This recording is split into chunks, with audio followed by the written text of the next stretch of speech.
Happy Festivus! Hello! la. It's Festivus for the rest of us. Oh, I just realized something. Oh, you forgot to turn the lights on. We have lights. Let there be light. It's a Festivus miracle. So welcome, guys. 3rd annual Festivus for the rest of us. As you see, we have our Festivus poll here. And I actually have, we got dinged for the copyright last time when we played the little Seinfeld clip. And now that I'm seemingly loathing Jerry Seinfeld at the particular moment, that I'm not really wanting to talk about that. Whoa, but I do. Would you have a problem with Jerry Seinfeld? I just do. And the truth is, he was the least funny person on that show. That's for sure. So in any event, to me, I will focus on Jerry Stiller. And this is, I think, let's see if we can get it to work. Well, Jerry Stiller is the man. Here.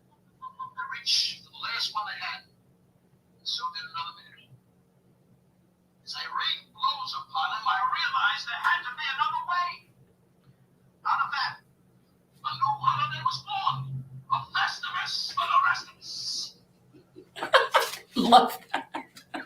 So here we are for the 3rd time. 3rd Festivus. Ironically, we've been able to maintain this. It's fascinating to me. Like we're so small, but yet here we are. Yes, but we're not alone, and that's the good news. Alone. But we do have some prizes to give away tonight, guys, and so I'm going to be keeping my eye on what's going on in the chats. But I'm not exactly sure the best way to do this. I mean, I think we're going to do like top three super chats tonight are going to get a Gen Change t-shirt and also this little packet of Festivus goodies that I've put together. Everybody will get an Ass Man license plate keychain, as well as 2 Festivus pencils and an Airing of Grievances notebook, along with your Generational Change t-shirt. And you will also be having a donation made in your name to the Human Fund, which is money for people. So you will also be getting that. So that is part of our Festivus gift pack. So we'll be looking at our top 3 super chats, and that's what we'll do with that. And then I have a special auction that we might want to at some point address, but you let me know. So it's been a while since we have spoken with our first line of guests, of course, our friend who is a professor, an actual teacher of valuable lessons in the great state of Wisconsin, and has, as you mentioned, has been at the forefront of what we should all be having a grievance on. Why don't we have a 21st century Bill of Rights, economic Bill of Rights? So there's a lot of grievances in the fact that we do not have that. So we're going to discuss the grievances.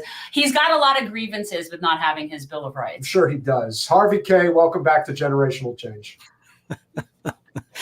You know what? My biggest fear was that I had no grievances tonight. You've got grievances. What are your? Please, you wrote a whole book about grievances. Yes. This is hilarious because I was sitting waiting and I thought, what's my grievance? And actually, hold on, I have grievances, but they really take the form more of as things are happening in the labor movement.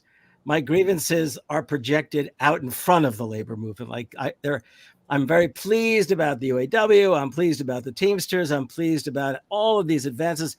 As a labor unionist, I feel incredible solidarity and elation from victories and from the solidarity that I'm seeing. But it's also the case, there's something that worries me. And I was listening to you for a moment, even before I was, waiting. And I thought, you said, you wanted something happy. And I thought, geez, how am I going to have grievances if I'm not happy? But no, there's grievances. I mean, we're going to bring in so much shit. Well, let's bring in Lyla, because Lyla might have some grievances. She seems like she might have grievances. I think she's got, and she'll most likely have a beverage. Yes. And so we can, that she's going to grab her beverage. I could see. Well, don't hesitate to bring her in, but I did want to say, but yeah. I do want to, but I was glad you brought up the Economic Bill of Rights, because that's the direction of my concerns and grievances and expectations and worries and all that. Well, as it should be. Side of that, that's for sure. I have grievances. I'd like healthcare.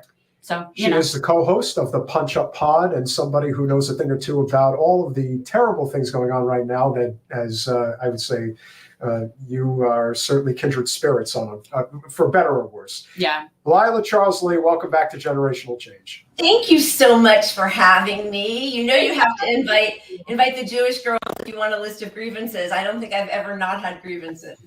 And I like your grievances because you have particularly West Coast grievances, which is nice because people somehow are under this delusion that, oh, that blue state, it's so good out there. So progressive. Right. It's so progressive. And so I like it when you guys have grievances because it's like it really kind of bursts the bubble for people to think if only we just had more blue people in office. We just need just two more senators to get it passed. We're always just so Did they rotate the bad guy though? The bad guy is always on rotation. That's right. Kirsten Sinema. Now we've got Fetterman. It's like we Can we always have talk about the disappointment of Fetterman? I really feel like that's a serious grievance because I really feel like we were very big proponents and very supportive. And granted, given that he was running against Dr. Oz, I'm not saying that we went the wrong way. It's not like there was better option on the table, but I'm really disappointed. But I've got to say pushing him for Connor Lamb because he said he was a progressive, right? Yeah. You know, the biggest problem with Fetterman doing what he's doing it so blatantly and abruptly that you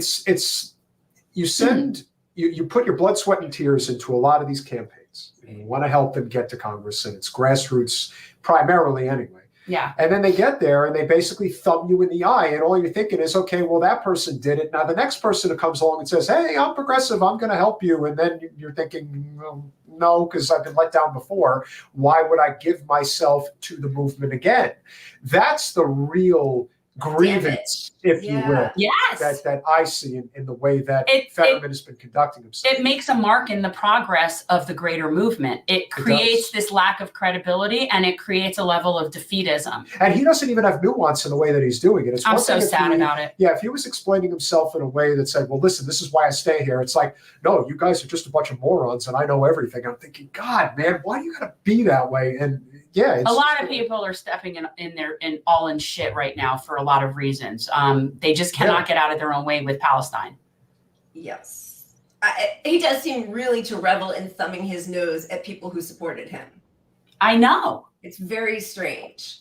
Yeah. I mean, Harvey, how do you see it? Because you know how hard it is to keep any type of a left movement They together. have decent politics where he is. He lives in probably the only place with any halfway decent Democratic politics. And Wisconsin is about to turn over. Wait, I mean, I'm glad I love your optimism, by the way. Hold on.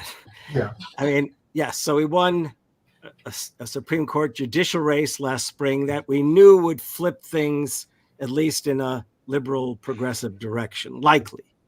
But that meant that certain cases had to come before the Supreme Court of the state for that to happen. It didn't shift. The legislature remained Republican, solidly Republican, and actually has the capacity to override vetoes if they choose to do so now, given the numbers.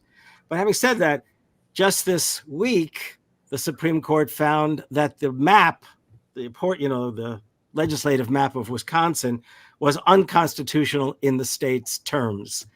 So that's going out. But the decision left in place the current legislature. So it might take 2 election cycles. Depends. It's conceivable in 2024 things could happen, but I'm fearing that it could take 2 election cycles, meaning 2 years. Offense. But that's an incredible change.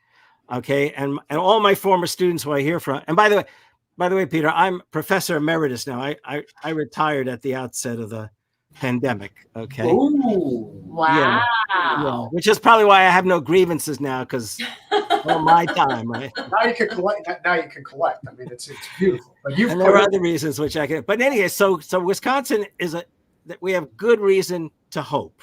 Yeah. Okay? And to act. Whenever I say hope, it kind of implies let's sit back and hope things turn for the better. No, but I mean, I think that's the case. And by the way, it is very nice to meet you. You know that, right? Like it is very nice to meet you. And I have to tell you that I went on Twitter, assuming that's the picture of you on Twitter. You look a bit different there. Your hair's pulled back or something. Yeah. Like that. Yes. And I thought, fuck, I don't follow this woman. This is terrible. I mean, I was a little hurt, but it's okay.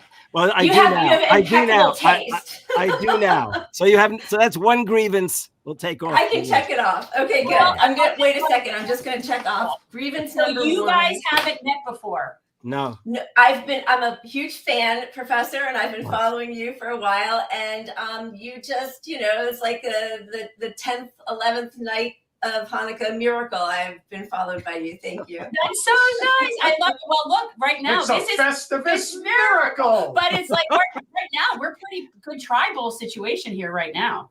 We've got, we own the media, don't you know?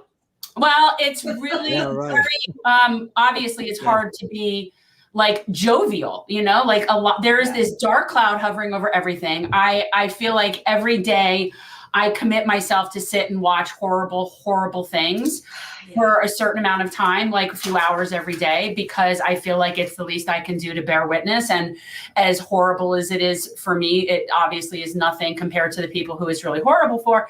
And so I do that. I force it on myself and it's horrible.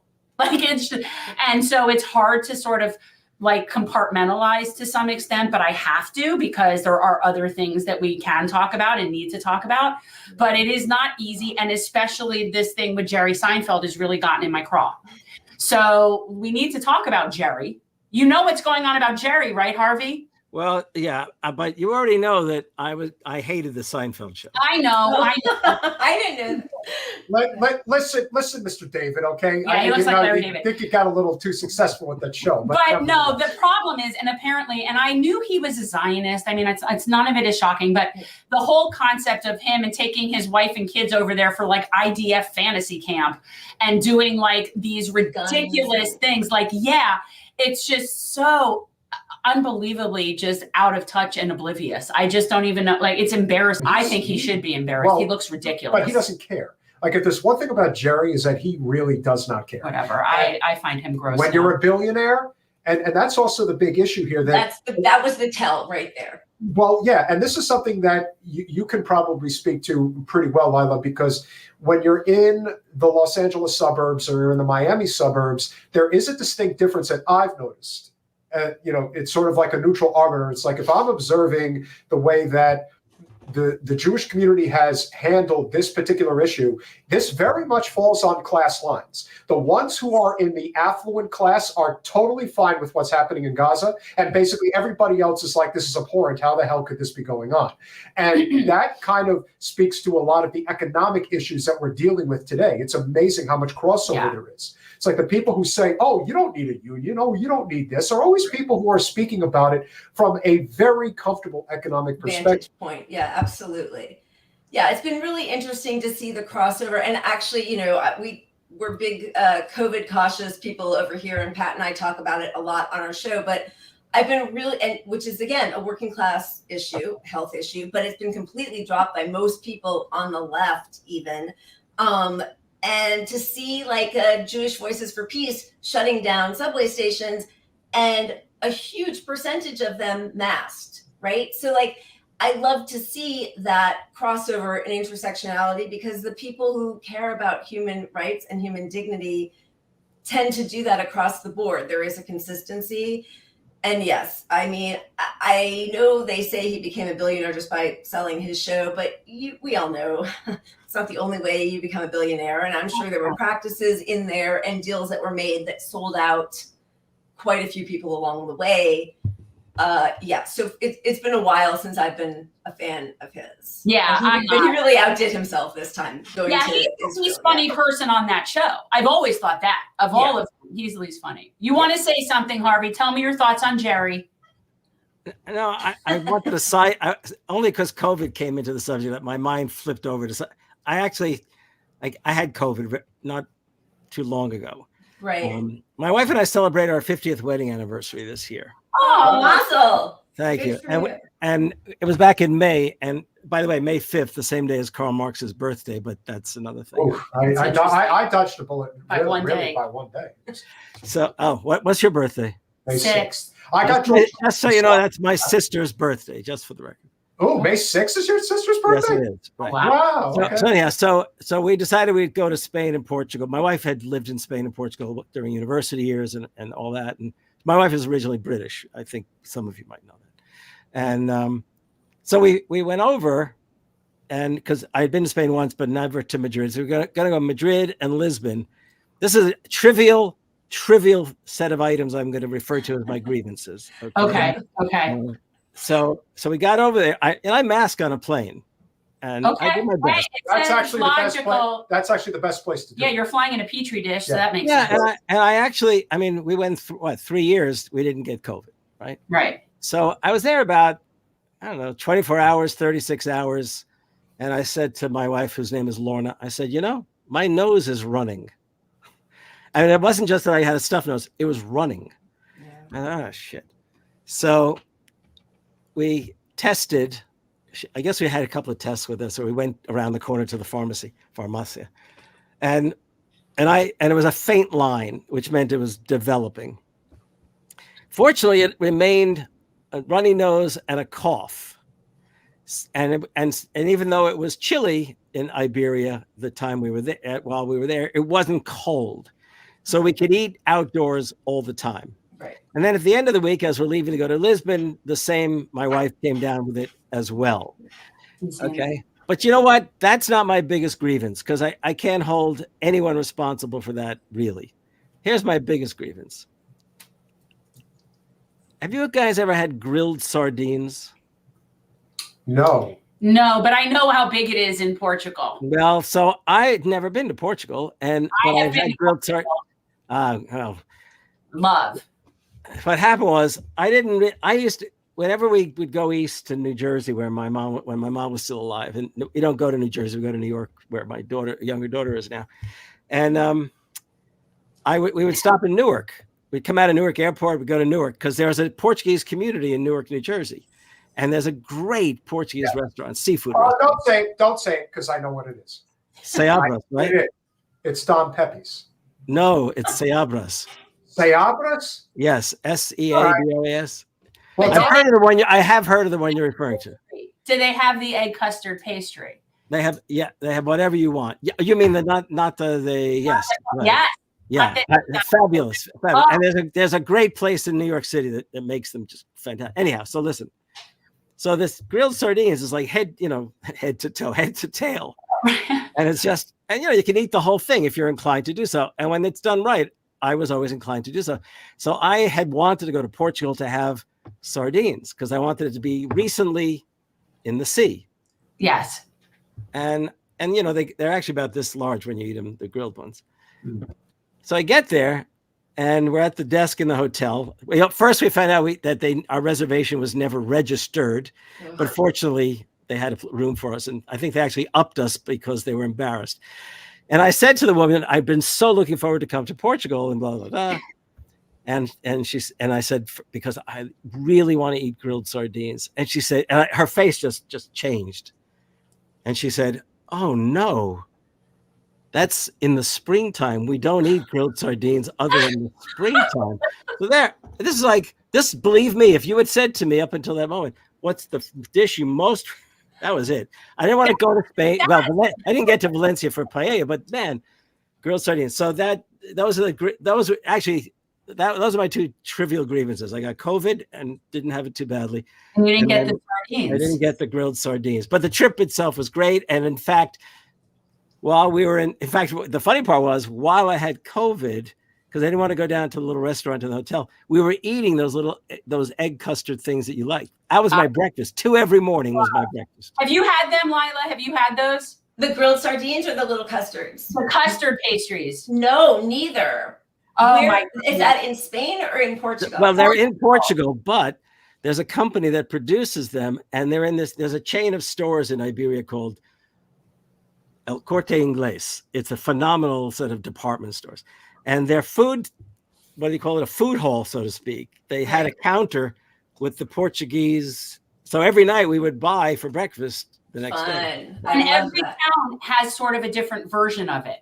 Yeah. And that was something that was really cool. So like when you go to Sintra, it's different than when you're in Lisbon or when you're in Porto or whatever. Right. Like it's really cool. And I tried them everywhere. So that's great. Fantastic. I was on a pastry tour of Lisbon, and the cod, that was the other thing. The fish was amazing there. Yeah, if you say cod to a lot of people, they think, "Oh, what? It's a no, but it's fish." Bacalao. Right, bacalao, right. But it was so good. Oh, Yeah. how fun. I'm You like sorry you had food? COVID. I Yeah, love every yeah, food. Yeah, yeah. I'll eat Yeah. anything. Well, as a residential millennial, and also speaking on behalf of Gen Z, it's great to hear these wonderful You don't stories. get to speak on behalf of Gen Z. I'm going to speak on behalf of them You're to let way them too know old. that these wonderful things that you're talking about, like going to Lisbon and Portugal, you're never going there because you're never going to afford to be able to go there. And you'll get nothing and and you'll like Like it. Yeah. you'll own nothing and like it. And A lot of two Okay, pieces so of let me coal. confess. I will confess. yes. So another reason I have no reason I have no reason to have grievances is so I was at the University of Wisconsin in the University of Wisconsin system for 43 years. So my pension was pretty good. I actually make more on my pension, I think, than I made in my salary. Wow. And if you add Social Security to it, relatively speaking, I could not live in California on it, believe me. Nobody can. Yeah. But here in Wisconsin, it's like I don't want to say I feel rich, but I mean, I'm not about to join IPAC or anything like that. But the main thing is that, I can buy books without thinking twice now, things like that. Yeah. Yeah. So Oh, I that's think that, wonderful. and one of the big issues, I mean, we were just talking about this with some friends recently, is, when you're talking about how do you really change the economic landscape of this country, we have to have greater emphasis on trade schools and the ability to learn a trade. You should be able to go to college tuition free at the state level. There's a lot of great colleges at the state level in Wisconsin, in Florida, and California, among other places in the country. But if people want to learn how to do something, welding, plumbing, electrician, being a nurse, being a teacher, as far as I'm concerned, all of these things should be part of, let's say, a 21st century economic bill of rights. Because I'm all about the federal job guarantee. Yeah. I support federal jobs guarantee. Oh, yeah, no, absolutely. And I will tell you, if again, this is in favor of Wisconsin, there is an outstanding technical college system That's great. that parallels the university system. And That's nice. Yeah, so here in the Green Bay, small city, we have the university on one side of town and the technical college on the other side of town. Right. And their facilities are really remarkable, and you can study and get associate degrees in vast numbers of subjects. The funny thing is that Notary, friend of the show, says his teachers a vocational trade. No, it's not. But I still believe that if you have a federal jobs guarantee, that when you level the playing field financially, we were just talking about this, because when you take trade schools out of it, what you have is a lot of female dominated professions that are caregiving professions, things that do not get compensated properly, that wouldn't necessarily be counted as vocational or trade, but yet would be part of a federal jobs guarantee where people could make a living wage. So that's what I'm saying. So not everything I don't think of as vocational, which should still be something that's a public good or service. I don't know. Did I explain that right? I don't know. I think so. And speaking there has to be other things besides just vocational trades that are included in this premise, because those tend to be male dominated. Not that they have to be, but then a lot of more female dominated type jobs do not get included in what would be given an apprenticeship or vocational training when it should. That's all I'm saying. It's not traditional trade school. Right. By the way, can I, as long as we brought up teachers, can I just tell a quick, let me tell a quick, not a story about teaching itself. So this goes back, I'm getting old, 30 years, okay, back in the 90s. And you were 5. When you were 5. Yeah, right. That's a good one. Schools of education in universities and colleges were under assault. I mean, both the right and the left wanted to get rid of them, but for different reasons. Right. Okay. And I thought about it, and I thought, no, actually what we should do is this. I argued that anyone who gets a PhD and goes to teach at a university knows that they don't really know anything about what they're supposed to teach until they actually teach it. In other words, you can read about it and write about it, but until you go into a classroom and have to explain it to an 18-year-old, you don't really know it. Okay? Yeah. So I said, so I thought about that on a larger scale. And I thought, well, surely that's the case in terms of our political discourse. How can people carry on any kind of smart conversation if they haven't learned how to explain things to people, right? And I wrote an article that got a lot of attention, actually, for the Chronicle of Higher Education. And I argued that all college students should have to have experience, pedagogical experience, teaching experience to graduate. Right. And for what it's worth, we actually had a plan to turn our university into to model it on that, but then the budgets got slashed and that all died. The Secretary of State for Education over in Britain picked up the idea, and he was trying to promote it. But I thought it was a really good idea, because think about how often people come out of college and they can't explain what they've learned.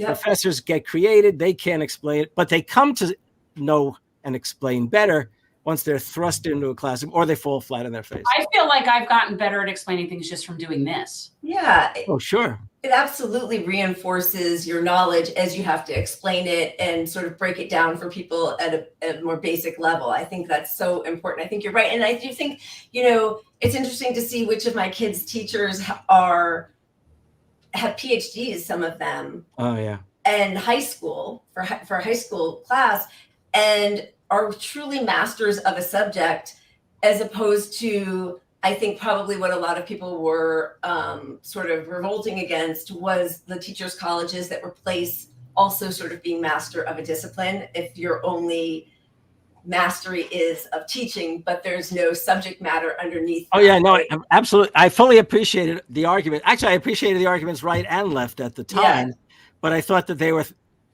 throwing the baby out with the bathwater. What a terrible cliche, but. Right. Yeah. Yes. No, that's interesting. I'd love to read your article. So you mean the idea that the people, that whole concept of if you can't teach. So it's like people that if you're not capable of really doing anything, where do you get off teaching about it? Like you have to be an expert on whatever it is you're teaching. Yeah. And there are people who, they do not have degrees in science and they're thrown into middle school science classes, right? Yeah. In college, but like primary education, you get people teaching stuff that's totally not their thing based on whatever the need is, and schools are so desperate, right? Like for certain teachers. Oh yeah, no, that I understand, and I think that's screwed up. It's really unfortunate, right? Because they're reading like a chapter ahead of the people that they're teaching often. Yeah. But it's hard because of all the hoops and all the bureaucracy in the public school system and the lack of money, of course. Where you have inconsistency among states too. Like we're particularly bad here. Florida's education is particularly bad. I want to say we're like in the bottom few every single time there's any evaluation. Well, I mean, speaking of Florida, and this is just we don't teach regular history. Actually, we now allow PragerU. PragerU is apparently good educational material for our high schools in teaching about African American history. So that, can you imagine the generations of morons that are going to be being spewed out of here? Yeah, no, I used to listen to those because I couldn't, as a kind of entertainment, just a. Yeah. Did you ever? There's a series called The Audit, a podcast series. No, I haven't heard of it. Lever News produces. Yeah, I was going to say that's Dave Sirota's, right? Yeah. Well, right. One's Movies versus Capitalism, which I do occasionally. Right. Okay. The Audit and the Lever News premium stuff. Okay, so it's David Sirota. Yeah. He doesn't do that one. It's out of the lever or the it's two guys out of Hollywood. Josh Olson and Dave Anthony. Yes, that's okay. right. Yeah. Look at that. It's all right here. It's really good. Yeah. But if you look in this particular state and what's going on right now, and again, the whole issue with the Zieglers that have come to the forefront, and everybody's concerned about the whole sex scandal. But to me, the bigger concern here is I don't want to. What is this, a Florida sex scandal? Of course it is, but what else is new? Because I don't know what you're talking about. Wait, is that the Libs of TikTok? The Libs of TikTok lady and her husband? No, you might as well lump them all together as far as I'm concerned. But no, you have the head of the person who created Moms for Liberty. That's what I meant. Sorry, Moms for Liberty. She got caught having a three-way, but in reality, she basically is either a closet lesbian. It's actually that's libertines as moms. Libertines as moms. Okay. Yeah. Is that what it is instead of Moms for Liberty? Well, ignore me. He's operating on a completely different He's wavelength making academic humor. Yeah, I mean, the fact that it doesn't matter if she's a lesbian. That's irrelevant that's to the the story. point, but everybody wants to talk about the I fact didn't that say lesbian. You know that, right? No, I know I you didn't understand. say lesbian. He said lesbian. all I'm saying is that the irony of that whole story is the fact that the decimation of public education comes from the fact that you have these opportunists that create these nonprofit groups. Not to be confused with Lebanese. Remember, that was a whole thing on the Golden Girls. When Blanche thought that it was Lebanese and not lesbian, and then she thought that there was a whole thing about Lebanese. You're really dating yourself now, because I'm sorry. Watch the syndication. Well, she thought Jen watches them and repeats. She That's didn't right. see the originals. These groups get formed for the purpose of completely destroying public That's right. education. That's always been the goal. Yeah, and to siphon the money out for private entities Correct. and whatever And their charter private schools. Exactly. Moms for Liberty is a group that was almost predominantly in the state known for the ones who were saying you can't have that book in this classroom, you can't have this book in the classroom, and all the while sordid stuff, and she's having a three-way. But again, that's not really what was happening. What was happening is that she was carrying on an affair with this woman, and her husband wanted in on it. I think it's much more fun to say she was having a three-way. Who cares? It doesn't matter. It's not relevant to what Wait a we're minute. talking They about. didn't have a three-way? No, they had a did, three-way. but that's not the point of the story. The story is that what we're doing. Again, Sorry, I did that, Peter, just to upset you. We're talking about God. It's Festivus. Okay. So the point of the story, if I can talk, because I've basically been quiet the whole time, is that you've got this scenario here where you're distracted by one thing, but in reality, there's something else happening that no one is addressing. This Moms for Liberty group is like a lot of these other, neoconservative groups that will figure out a way to basically be vampires on the public education system. We have a huge problem in Florida when it comes to public education. Well, now they're not even letting them take the AP history class here. No. And yet somebody like Bridget Ziegler, who was the head of Moms for Liberty, and she, of course, refuses to step down, even though the Sarasota School Board voted unanimously to kick her out, but she won't leave. Yeah. That's like George Santos, man. It's like, way to double down. But then again, I really thought he was Andy Kaufman. I still kind of am holding out hope that somehow, some way, George Santos is actually Andy Kaufman. And her husband, Christian Ziegler, who's the head of the Florida GOP, he's the GOP chair of the state of Florida, he won't step down, and he wants a $2 million payout in order to leave. So he's literally charging them to step down. Yeah, like this is just one. He wasn't satisfied with the three-way? I know this isn't the point of your story, but isn't there, she was sick and didn't come to where the meeting place was, and now the third late woman is accusing the husband of rape, right?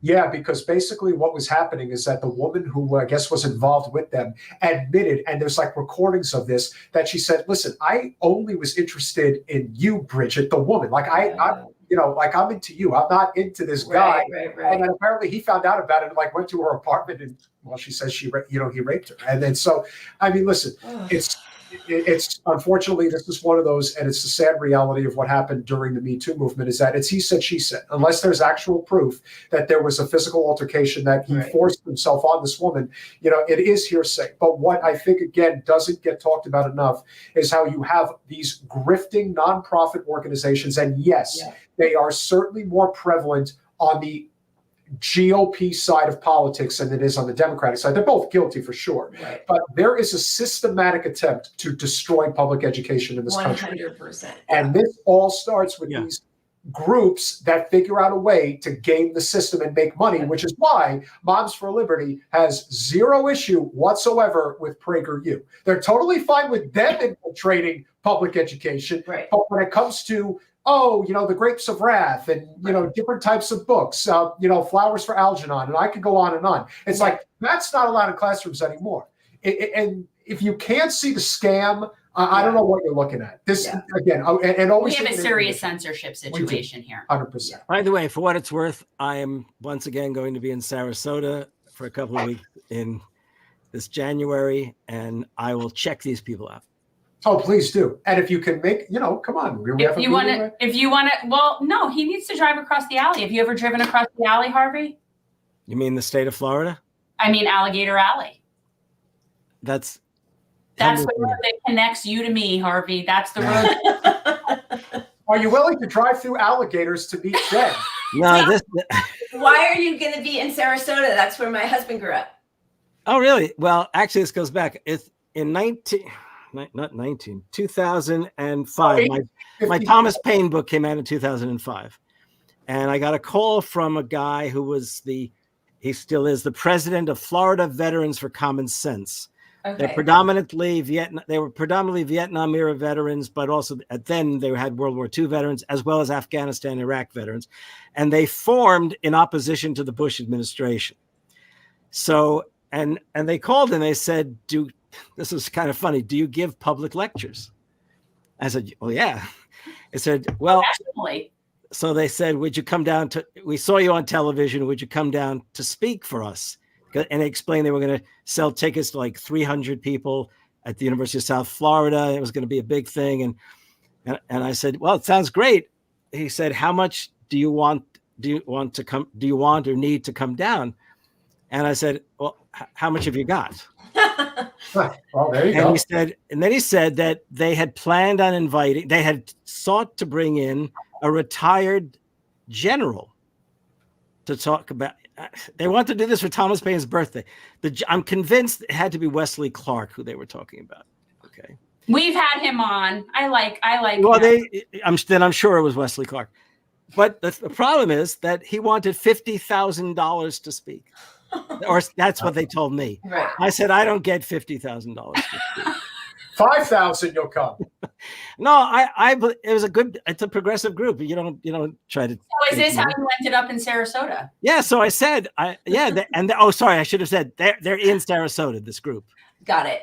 So I said, tell you what, give me full expenses and 1,000 because that way I can bring my wife because it'd be nice to get out of Wisconsin at the end of January for the first time. Sure. It's nice. We went, and we've done it. It's not the same basis, but we never stopped going every year. And for at least a dozen years, they then organized a Thomas Paine birthday party with dancing and all that. So nowadays, we're going to be there. We're going at the Thomas Paine birthday date, but apparently they're doing it in February because they couldn't get the proper venue. But it's this group of guys and their wives and all that we go down to. That's fun. It's fun. Now, my best friend down there, I have to tell you, for what it's worth, my best friend who I met that same night I got down there at a party, spent 5 years in Hanoi Hilton, and is he was truly progressive. He used to say when the North Vietnamese would take them to the cathedral in Hanoi to watch newsreels of American protests with the idea of demoralizing them, he was cheering on the protesters. And he came back very, very progressive guy. I mean, he would turn out for Occupy in DC. He flew up to Occupy in DC, flew up to the Dakotas for. And these guys are having Thomas Paine birthday party? What's that? They have the Thomas Paine birthday party? Yes. Yeah. So and this past year, I'm not a personal friend of Jamie Raskin, but I have contacts in his office, and I did him a favor last year. I got Jamie Raskin. I set up to be there. They give an award every year, the Thomas Paine Award. They gave Jamie Raskin the award this past year. So, yeah, it's an activity that I used to love doing and really love. And we go back because Sarasota is warmer than. Yeah, just a little bit. And the beaches are so beautiful, like walking on powdered sugar. I just love it. Oh, that Siesta Key is. I love. It's Yeah. your favorite place? Well, my favorite place is Sanibel, but I don't think Sanibel has come back from being destroyed so well. So I don't know. No. I haven't. Yeah, the hurricane was really. We stay on the beach in Lido. On Lido. Oh, okay. Yeah, that's beautiful. Yeah. The beach isn't as nice, but we back out only if there's we hear the red tide is. Yes, that's happened the last couple of times we were there, which is really. Oh yeah, it's deadly. I mean, it's awful. Yeah. Yeah. We exacerbate it. That a lot of that. I mean, it is to some extent natural occurrence, but it gets exacerbated between the red tide, and then we also have a blue-green algae problem in our inland waters. That is the result of a lot of Sugar big cane. sugar. Yeah. It's big sugar processing, and basically they've paid off to be able to just pollute. But when that gets put in, it kills off a certain type of plankton, and then the manatees starve, and it's like it sets this thing in motion that's just disaster. And the same kind of process also exacerbates the red tide. Right. So because red tide is natural, like there is I didn't know that. That it's natural. Yeah. Yeah, it is to a certain extent. It's sort of like, I mean, it happens on its own based on changes in, gets very chemical, but not at the level that what we have been seeing and as consistently as we've been seeing, and not at the depths. Because what really freaks me out is the last couple of times that I've seen that here, the size of what's washing up on the beach is stuff that comes out of like from the abyss, right? Like stuff that none of us should ever see on the surface. You get red tide on your side of the. It's mostly on the west. I only know of it on the west. Yeah. Oh wait, where are you? We're by Fort Lauderdale. Yeah, I'm by Fort Lauderdale. Yeah, but so you don't get it over there, right? No. You Right. get it on the west coast of Florida. Yeah, right. No. But we were for a number of years we never encountered it, and then the last, we actually would cancel our whole trip if there was a red tide. Yeah, we have a problem. We have a problem with the way that we. I have a lot of problems with you people. Yeah, Grievances.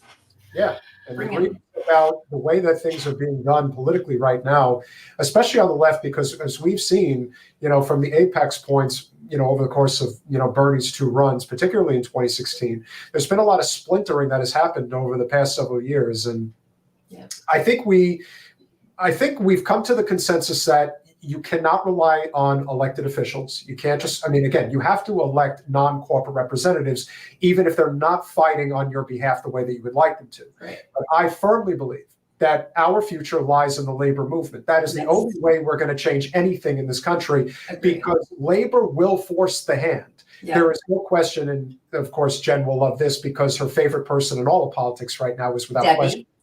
Oh, well, that's the least one. No, but the opposite of Debbie Wasserman Schultz is Sean Fain, the head. And I was gonna, did you? And I'm sweet on him. Did you invite him? I have not been able to get a hold I love of Mr. him. Fain as of Call yet. me. Yes. Status quo. Please help Jen get. I Sean love. Fain on the show. But can I? Okay. I'm glad we've gone in this direction, because now I'll tell you what it's not a grievance. Okay. It's my fear.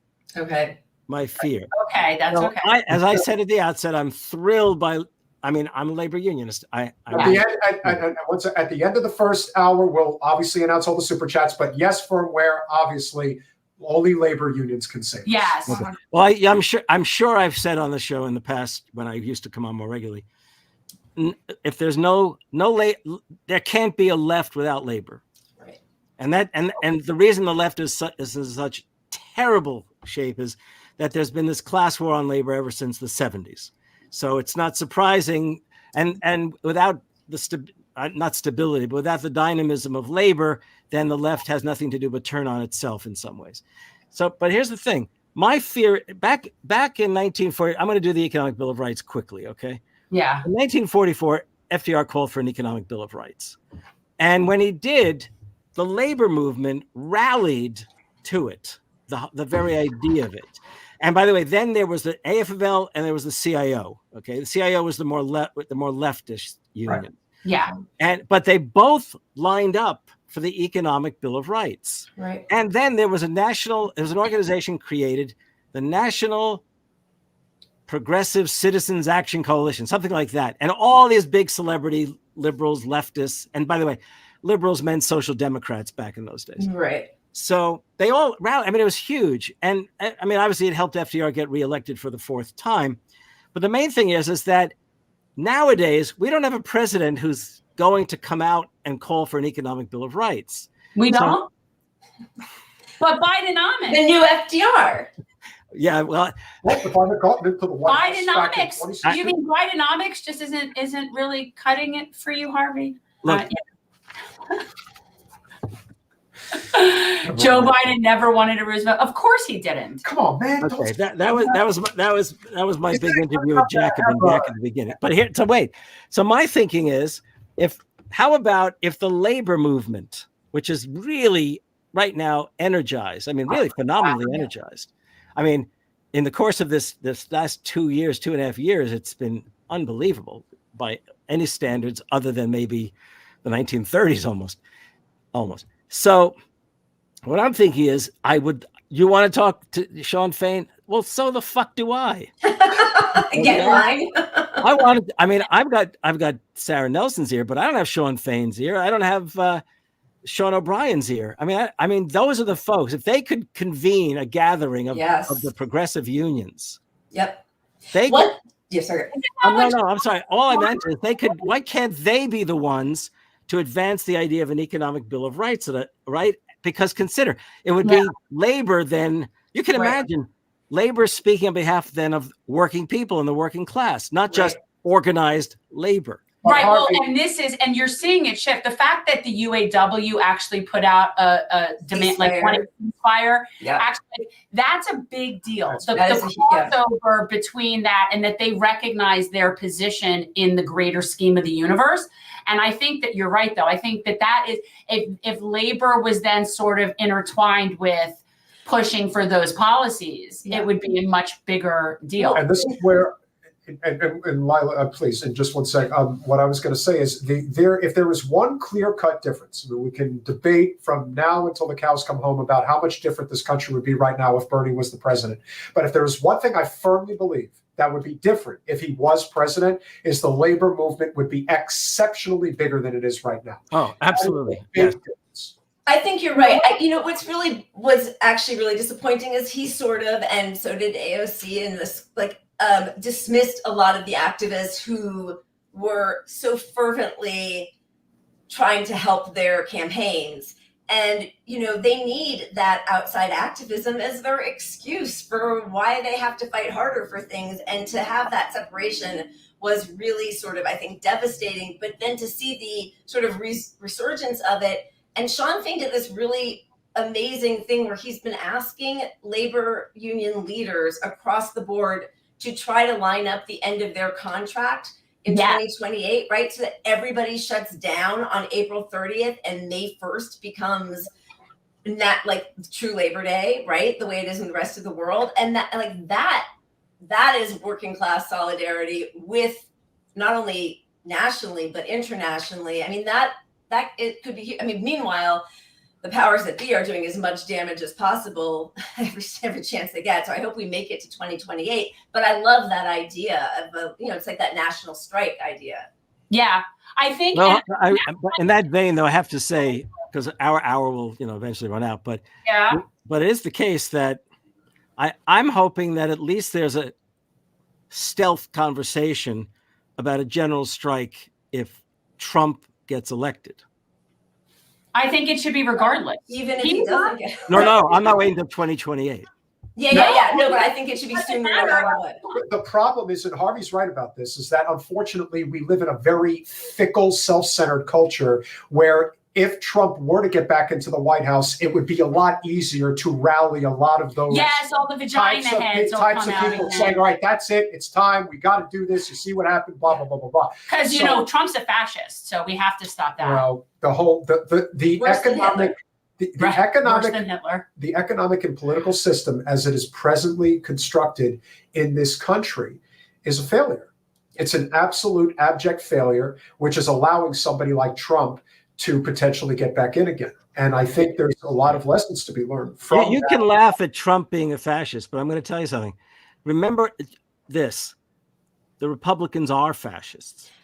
All they need is Trump in the White House. 100%. Conservative fascist and progressive fascism, but they're both fascist.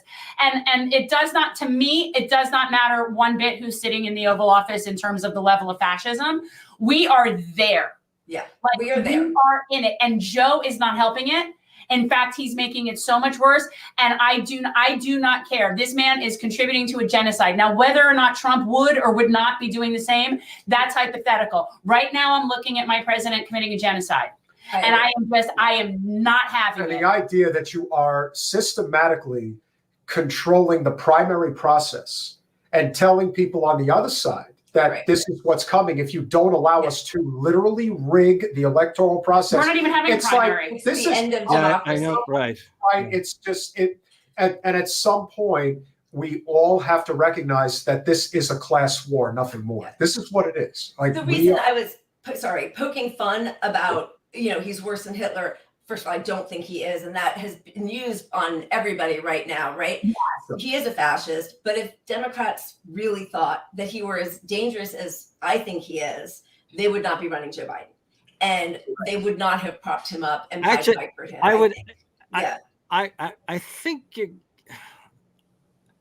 I think you're giving the Democrats a little too much credit. Yeah. Because I've watched this unfold for 40 years. And I can tell you this has been 40 years of creeping authoritarianism in both parties. Yep. Okay. And where it hasn't been actively engaged in by the Democratic Party, it's been deferentially engaged in by the Democratic Party. Yeah. And the fact that, for example, look, what a surprise. The Supreme Court overturned Roe v. Wade. Wait a minute. We could have legislated this somewhere along the way. With Obama, who ran on that. Wait a minute. The Voting Rights Act has basically been gutted. Whoa, I mean, and by the way, and Obama, the first 2 years is the prime example. But also the fact is that if they wanted to, look, there were vehicles by which Biden in the first several weeks, few months, 100% could have, I mean, executive orders are very effective. Let me give you a prime example of an executive order. All he had to remember the railway workers? This is where the power is, Harvey. This is who we want, because that's who's in the way of us having if she's strong enough to block a $15 minimum wage, then she should be on our ticket. It's that whole the Green Lantern theory, right? That the pod safe boys are always like, what do you want him to do? I don't know. He just bypassed 26 environmental laws to help build Trump's wall. He just bypassed Congress to send more arms to Israel to commit their genocide. Like, he has no problem bypassing the rules and regulations when he wants. Okay, so to go back in the labor question, just for one moment. Sorry. Okay. Yeah. No, don't apologize, please. You're making important points. But you remember the railway workers question of, was it 2 years ago already? A year and a half? I'm losing track of time in that. The fact is that all he had to do, instead of cut a deal with the railway, instead of telling the railway workers, you got to go back to work and we're going to pass a law to make you go back to work before you actually go on strike, is he could have sat down with the railway owners, the bosses, and said, wait a minute, you are going to shut down Christmas? You're willing to lock them out and shut down Christmas? Wait a minute. Then he could have said, you know what? I won't let that happen. I will pass an executive order. I will not pass. I will sign an executive order that nationalizes the railroads. And he could do it. That's legal. Of course he could do it. Yes, he could do so many things. When he doesn't do things, it's because he does not want to. He is not feckless. The Democrats aren't feckless. They know exactly how to fight when it's something they want to fight for. Yes. Yeah. Which is generally just basically rolling over and playing dead and letting the Republicans do whatever they want. I think they prefer to not be the majority. I think they love to have fundraising authors. Yeah. But huge for fundraising, and you have no real responsibility. No one's even going to tell you got to do anything because of the Republicans. Look, if you can't get something because of Manchin or the parliamentarian, I mean, you're not, then I'm sorry. And can you imagine like LBJ being like, yeah, sorry, I really want to do that, but the parliamentarian. Or Trump or George W.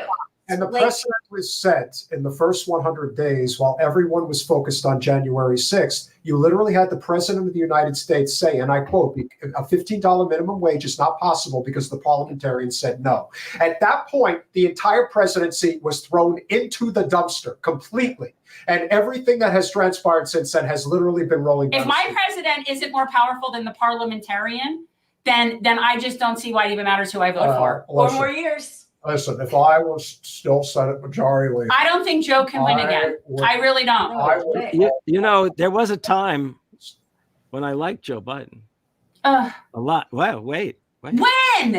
Back in 1992 that he ran for president? And you mean before he wrote the crime bill? 1980. No, and he plagiarized the head of the British Labour Party. Oh, right. 87 or 88. And I thought I said, good, this guy has taste. I like it.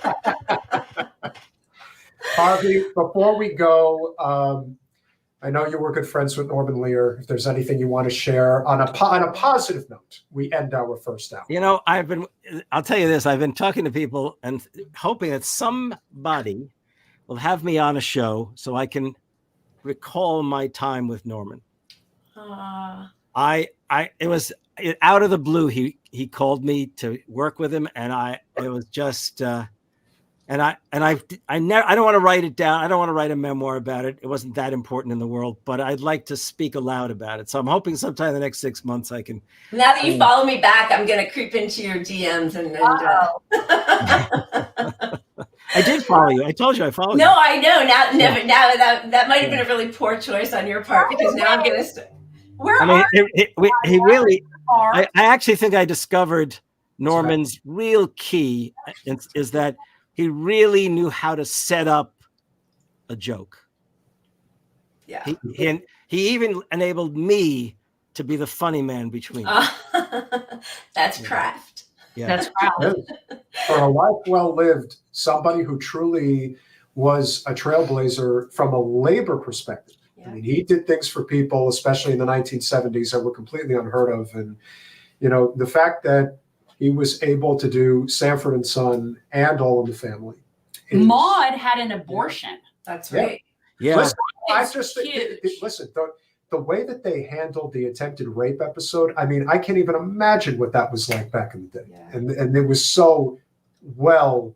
I wish you had brought this up 15 minutes ago. I'd love to have told you a story. No, it's okay. Listen, we got it. the truth of the matter is, Harvey, and we would love to have you back, and we could definitely talk about it a later date. That's an hour-long conversation. Because Norman Lear was a very special person, and you know, thank goodness he was getting his flowers, which is a rare thing in the world of entertainment, especially for you, Leila. You have been in that world, and obviously you live in its backyard. People from all walks of life truly appreciated what that man meant, and you know, we shouldn't let his memory go. And, if you do bring me back for the sake of having that conversation, bring back my new friend. She's out in California, and she knows. That's right. Actually, my dear friend was his private yoga instructor. She was there several times a week with him. Really? Yeah. Really? Really, just until he. All right, now you get mad at me for not bringing this up. All right, but now we can't. But we'll have to have a whole other discussion. But I'm glad that I was able to introduce the two of you. I know, me too. Thank you. It is a Festivus miracle. It's a Festivus miracle. Festivus miracle. Guys, how can people find your work wherever they want to follow you? It's been always a pleasure. We'd love to. Obviously, we'll be speaking. Yeah, Lyla, promote. All right. Thank you so much, first of all, for having me on. I always love hanging out with you guys. And Pat and I would love to have you on, and you, Professor. I co-host a show on Wednesday evenings called The Punch Up Pod with Lyla and Pat. We say it's a lefty, newsy, and boozy, like drunk history meets The Daily Show. So we talk about the news of the week, and we try to find, some joy at the bottom of a bottle is where we usually find it, because it's pretty heavy and sad. But, just to remember why we're all in this fight. I liked everything you just said except The Daily Show.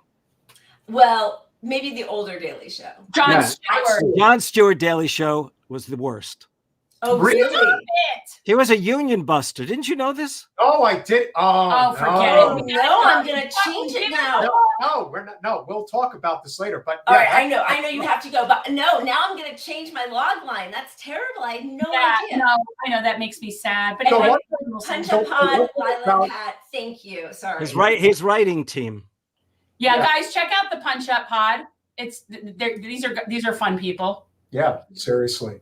And Harvey, what you working on? Yeah. Well, I'm not working on a book. I'm working on this Economic Bill of Rights project, trying to reach out to political people with Alan Minsky, who you had on with me. Yes. And actually, there's an article that I did recently. We need an economic bill of rights to save democracy. We do. In there, people can also discover the progress we've been making. So it's not out of the question. I'm not expecting a victory big time, but it's percolating. That's all I can say. Yeah, guys, be on the lookout. 21st Century Bill of Rights. We need one. Economic Bill of Rights. Economic. Actually, we probably need to renew the first Bill of Rights too, except for the Second Amendment. Or no, let me take that back. We need to renew the original Second Amendment, regulated militia. None of that arms in your basement stuff. Lyla Charles Lee, Harvey Kaye, happy Festivus. Happy Festivus. And Happy New Year when the new year comes. Happy Thank New you. Year. Soon. So nice to meet you. Thanks for having some joy in 2024. Let's hope. Try. Have a good one, Bye, guys. Bye-bye. Well, always two of our favorites for sure. And of course, we have. We only lots of invite, the favorites. truth is, on Festivus, we only invite the fun people. For- Well, I only invite people that I think are fun people because, not that all people can't be fun, but some people are more fun Oh, than Russell! other people. Russell is already showing us that he's ready for fun. So we definitely know he there's seems going to be, he looks like Indiana Jones. Well, we can talk about What that. is that? Obviously, to our wonderful supporters so far in the first hour, Teresa, thank you so much. Happy Festivus to some of my favorite peeps in the world and the awesomest chatterers on the net. I wonder if that's a word too. It might be. We love you too, Teresa. And Thank you so guys, much, we Teresa. will be giving away generational change packs to our top 3 super chats tonight. Everybody will get a T-shirt and a whole bunch of cool And an Seinfeld. ass man. There you go. This is the Ass Man license plate keychain. You will also get 2 Festivus pencils. You will get the airing of grievances notebook, and a donation will be made in your name to the Human Fund, which is money for people. So the top 3 super chats will get a nice little package from us, and then we have a special auction we can talk Lana about. Dell, our resident MMT super fan, thank you so much for the $5. Notary, $9.99, much appreciated. It really means a lot. And yes, of course, only labor unions can save us. I think we're pretty clear on that one. Save us, Sean Fain. Thank you, Tony. Happy Festivus, Jen, Peter, and Ron Placone. Ron will be on at 9 o'clock. Very important, Tony, if you would like to become a YouTube member, Colin, if you could help him with that, that would be awesome. And yes, the DNC is bankrupt. What a surprise. You mean really morally or otherwise? Well, I was going to say, I mean, yeah. And if there is anybody who has been morally bankrupt towards any specific person who has run for political office in this country, it's definitely the Democratic Party when it comes to our next guest, who is a amazing activist who should have been the mayor of the second largest city in the state of New York. And yet is not. And yet it's not, but should be. And we are going to continue to fight on her behalf as she is fighting on behalf of the people. India Walton, welcome back to Generational Change. Wait, muted. You're muted. Something. Yes. Can you hear me now? Now we can hear you. Great. Fabulous. Happy Festivus. I'm happy to be here. How are you? That's good. You look adorable. Thank you. Yeah, you look adorable. All right. So welcome. Have you been here for Festivus before? Were you here for Festivus last year? I've never been here for Festivus, but I'm very familiar with the concept. Okay. So you have some grievances to air because we're going to air grievances. It's my holiday. I'm ready to air grievances. We'll have plenty of time to do that. And I see you're rocking the Buffalo Bills gear. They are the hottest team in the NFL right now. Yeah. Little showdown with the Miami Dolphins coming up in the near future. That division's getting a little tight. And of course, our very awesome friends who have carved quite a niche in the left space. We are very happy for them. And they are talking about issues that matter very much, especially when it comes to pushing forward that labor movement. And let's face it, they've got some really good, funny acting chops. But they have some. They're okay. They do. They're okay. Keaton and Russell of Due Dissidence, welcome back to Generational Hey, guys. Change. What's up? How you doing, guys? What's going I got a lot on? of problems with you people. Well, good. Okay, wait. Yeah. So let's hear what this one is.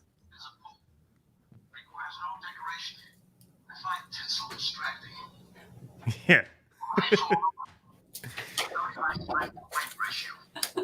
Yeah, this is some tough shit right here, let me tell you. What made me think of this? There was the Human Fund is what made me think of this. My friend actually did a similar type thing to the Human Fund in high school to get out of doing community service. Because to graduate high school, you had to put in, I forget how many hours. I think it was 10 hours of community service. How much did you have to do? Well, they need 100. I mean, like to graduate. No, we didn't need 100, no. Yeah, it's for high school. Like my kid needs 100, and if you have 200, you get an honor cord. Wow. Yeah, my kid needs like 120. Florida really has gone woke. then. I didn't know that. No wonder Ron DeSantis is so popular. 100 hours of community service? No, I did like 8 hours. I put in a day of renovating a cemetery. That's what I did for my community service. Wait, you Really? did what? I renovated a cemetery. Yeah, I cleaned up a cemetery in back of some strip mall. There's like an old cemetery, and I put in a day of doing it, and they signed off on my hours. And I had to do. Yeah, go ahead. No, so my friends, he's one of my best friends to this day. He was not interested in doing any such service, anything like that. So he came up with, literally, he actually did this. He came up with a fake organization called Love for Laughs. The idea is he would go and he would do stand-up comedy for sick people in the hospital while they were like, being treated. He just made it up. But so he didn't do it.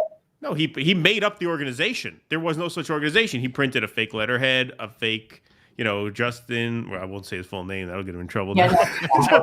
Justin completed X amount of hours at Love for Laughs, and we appreciate his volunteer work. And it worked. They bought it, hook, line, and sinker. It's very Seinfeld.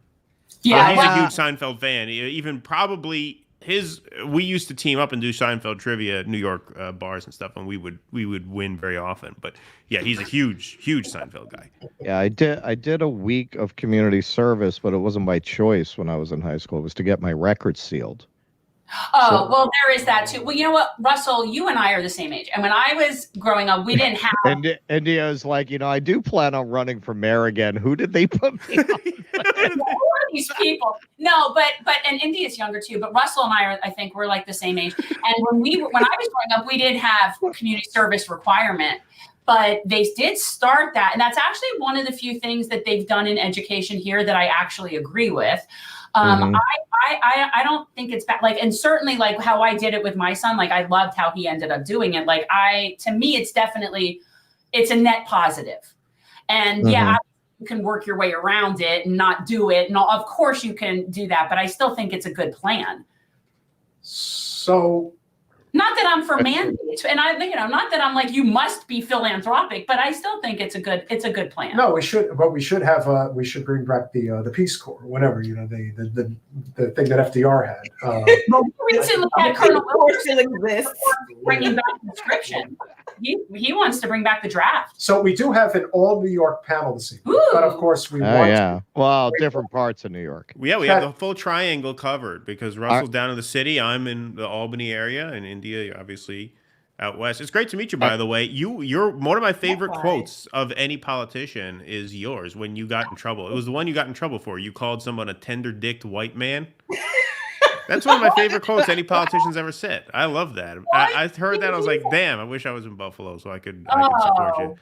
Yeah. Oh, India, what did you say? The truth. It's a great line. It was glorious. It was before I had ever even thought that I would run for mayor. It was during the protests of 2020.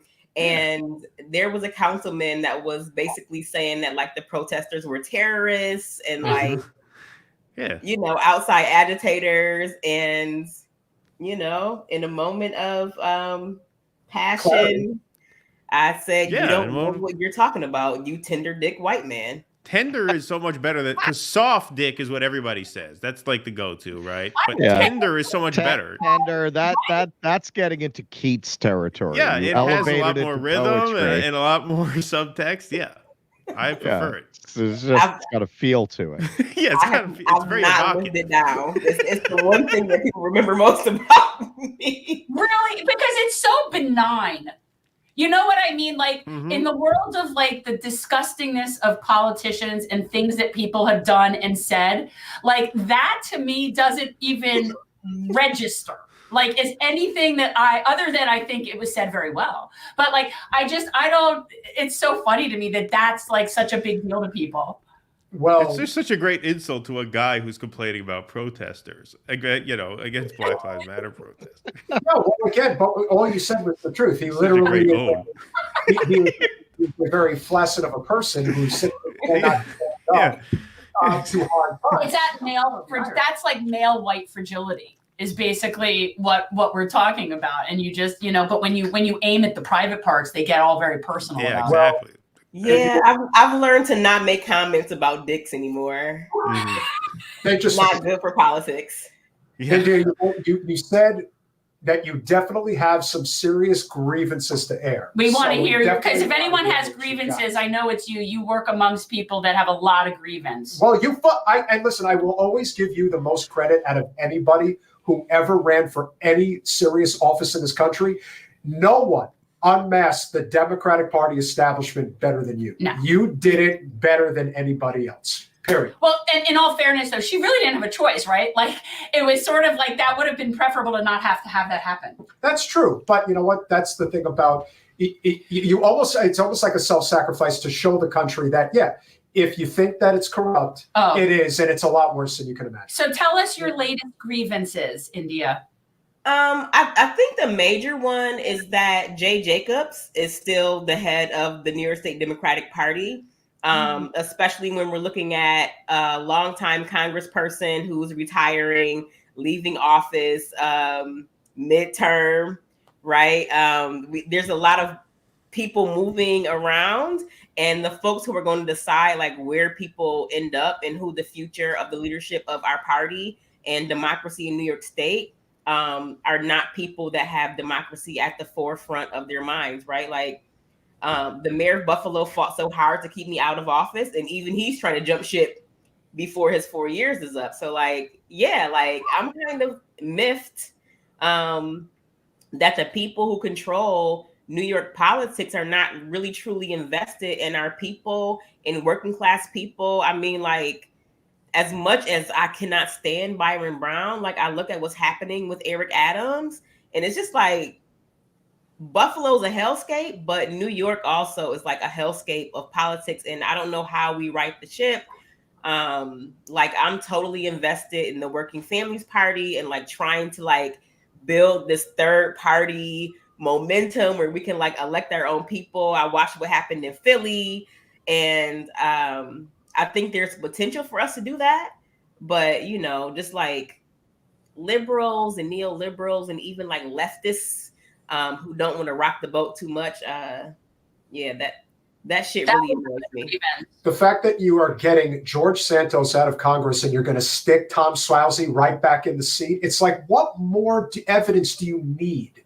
Like, and what's wrong with you, New York? And on top of everything else, Swousey is coming down here to do a fundraiser with W. Wasserman Schultz in Miami in the next couple of weeks. So, yeah, I mean, as much as we want things to change, the establishment is firmly trying to make sure that it stays exactly the same. For sure.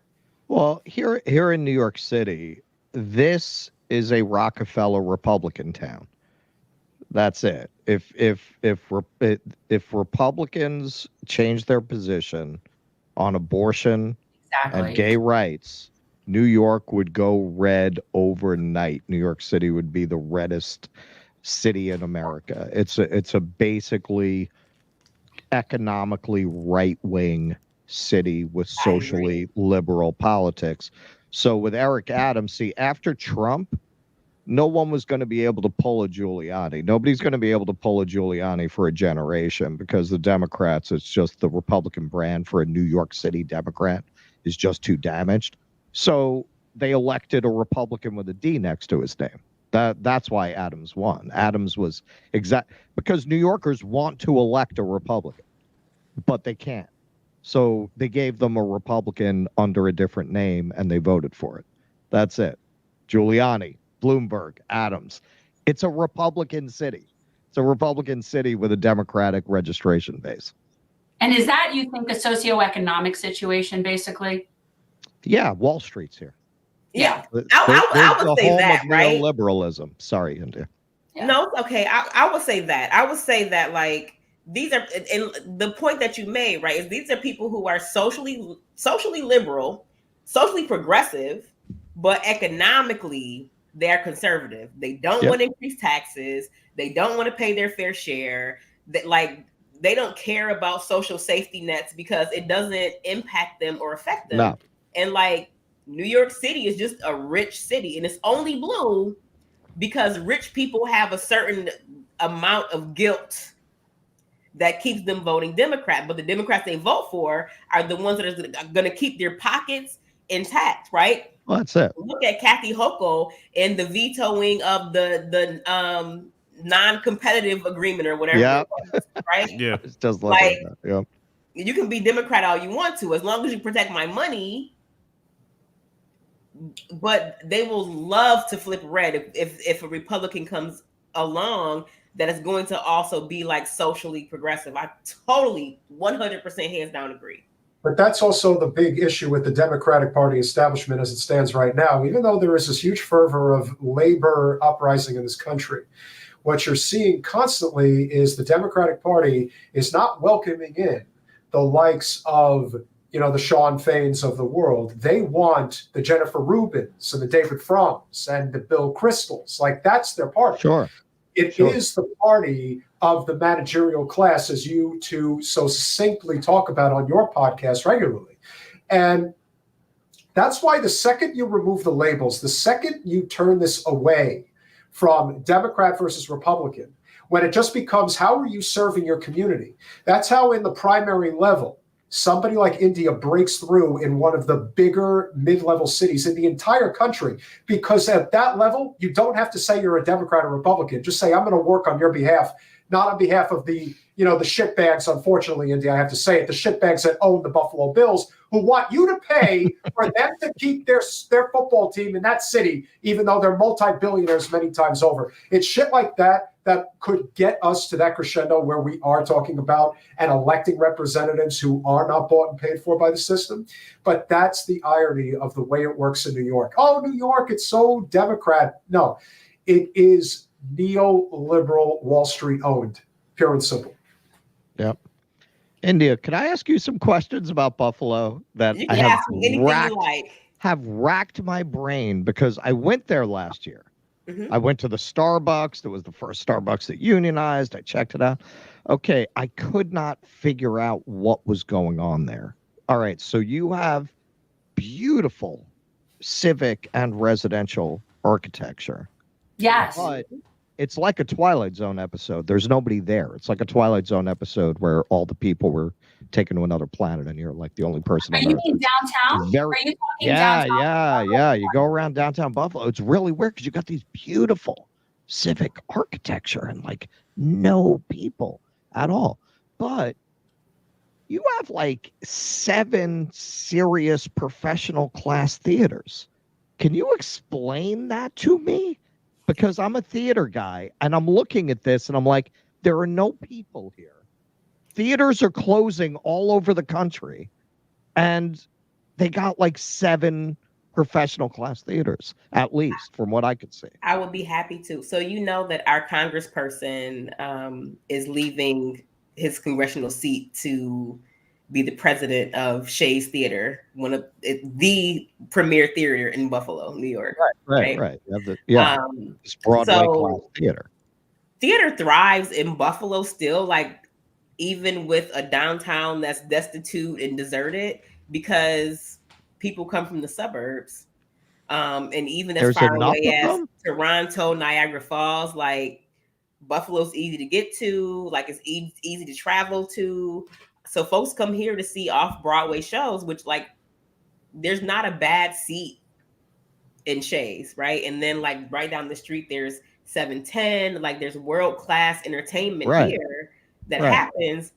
But what we have not been able to do is sort of create the sort of environment that makes people stay, right? And the waterfront area I found to be very like kind of people walking around and things going on. There was that boat museum thing there. Am I like imagining that? There seem to be people. There's a park that kind of goes alongside where the water. I went over there. It's beautiful. But Buffalo's really a beautiful city. And like people like me, who for all intents and purposes should be like the hell out of here and going to use our talent someplace else, believe in this place so deeply because we see the bones of it, right? I can't say infrastructure because we don't have that, but like the skeleton is there. And if we put some meat on it, it'll be a great place to live, to work, to play. But like our leadership just does not have the vision to make that come to fruition, unfortunately. So hopefully in the next 10 to 20 years or before I die, something will change. You guys also have a really nice Frank Lloyd Wright house there. That's really, because that's the thing Like I go wherever I am, if there is a house, I'll have to go see it. And the one there is really, really beautiful. In particular, it's huge. There's a beautiful Frank Lloyd Wright house here. Wow. Right now, we are in a fight because Buffalo was designed to be a city within a park. And we have a world premiere Olmsted park system, and a highway was built through it. So we are trying to get that highway removed and restored to the original Humboldt Parkway, which is just a block away from where my house is. And rather than restoring the parkway, our people in charge have decided to make it into a tunnel. That's going to be just as toxic, just as many emissions, because the priority is to maintain vehicular traffic rather than restore the parkway to its original glory. So, you know, everything is a fight here, but like, I'm here for it. I don't have nothing better to do. Yeah, we saw the same thing in Cleveland. It's similar vibe. Yeah. It is a very similar vibe. That. Yeah. In Cleveland. You know what? It's like it's this Rust Belt working cities that have been decimated, and you also have a lot of people that are so there generationally. But what that does create is this sense of community and loyalty. And that is something, as somebody who grew up in South Florida, that doesn't exist here. That doesn't exist because everybody's transplants, like it doesn't exist. Right. One of the coolest things about places, and it's the same, I felt that way in Pittsburgh.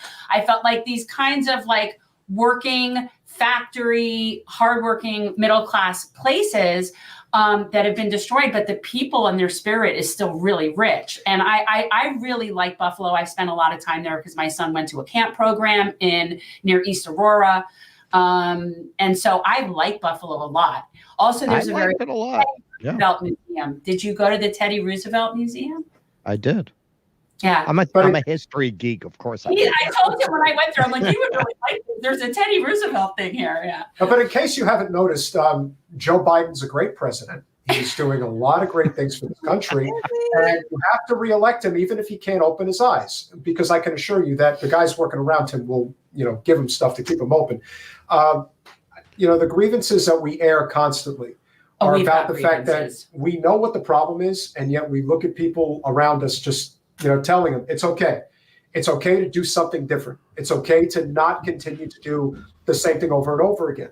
And that's why right now, just like on our last panel, if you're not fighting on behalf of labor, you're not fighting on behalf of anything, because that's the only way that we're going to be able to unite and really exert some type of a change. But I'm curious, Keaton, hop in. Yeah, have you guys talked to Shawn Fain yet? Have you had him on? No, I actually did reach out to him via the contact form on whatever website, but I don't have a contact. But I would love to have Shawn Fain on. Okay, because if you get to him first, I will forward him. But if you get to him, tell him seriously, like I'm really sweet on him. Yeah. Like I really, I do. Like I was like Shawn, call me. Well, I mean, that'll be a better pitch than I could pitch him for my show. I'm trying. He'll choose you over us then. That's fine with me. I and Peter and Jordan were sitting there saying, well, I know this isn't sexy stuff. And I'm like, are you kidding me? This man is sitting there saying that every billionaire is a failed policy is the sexiest motherfucking thing I've ever seen come out of some man's mouth. So if I get in touch with him, I'll let him know. And I'm sure he'll come running to you guys' show. So I promise.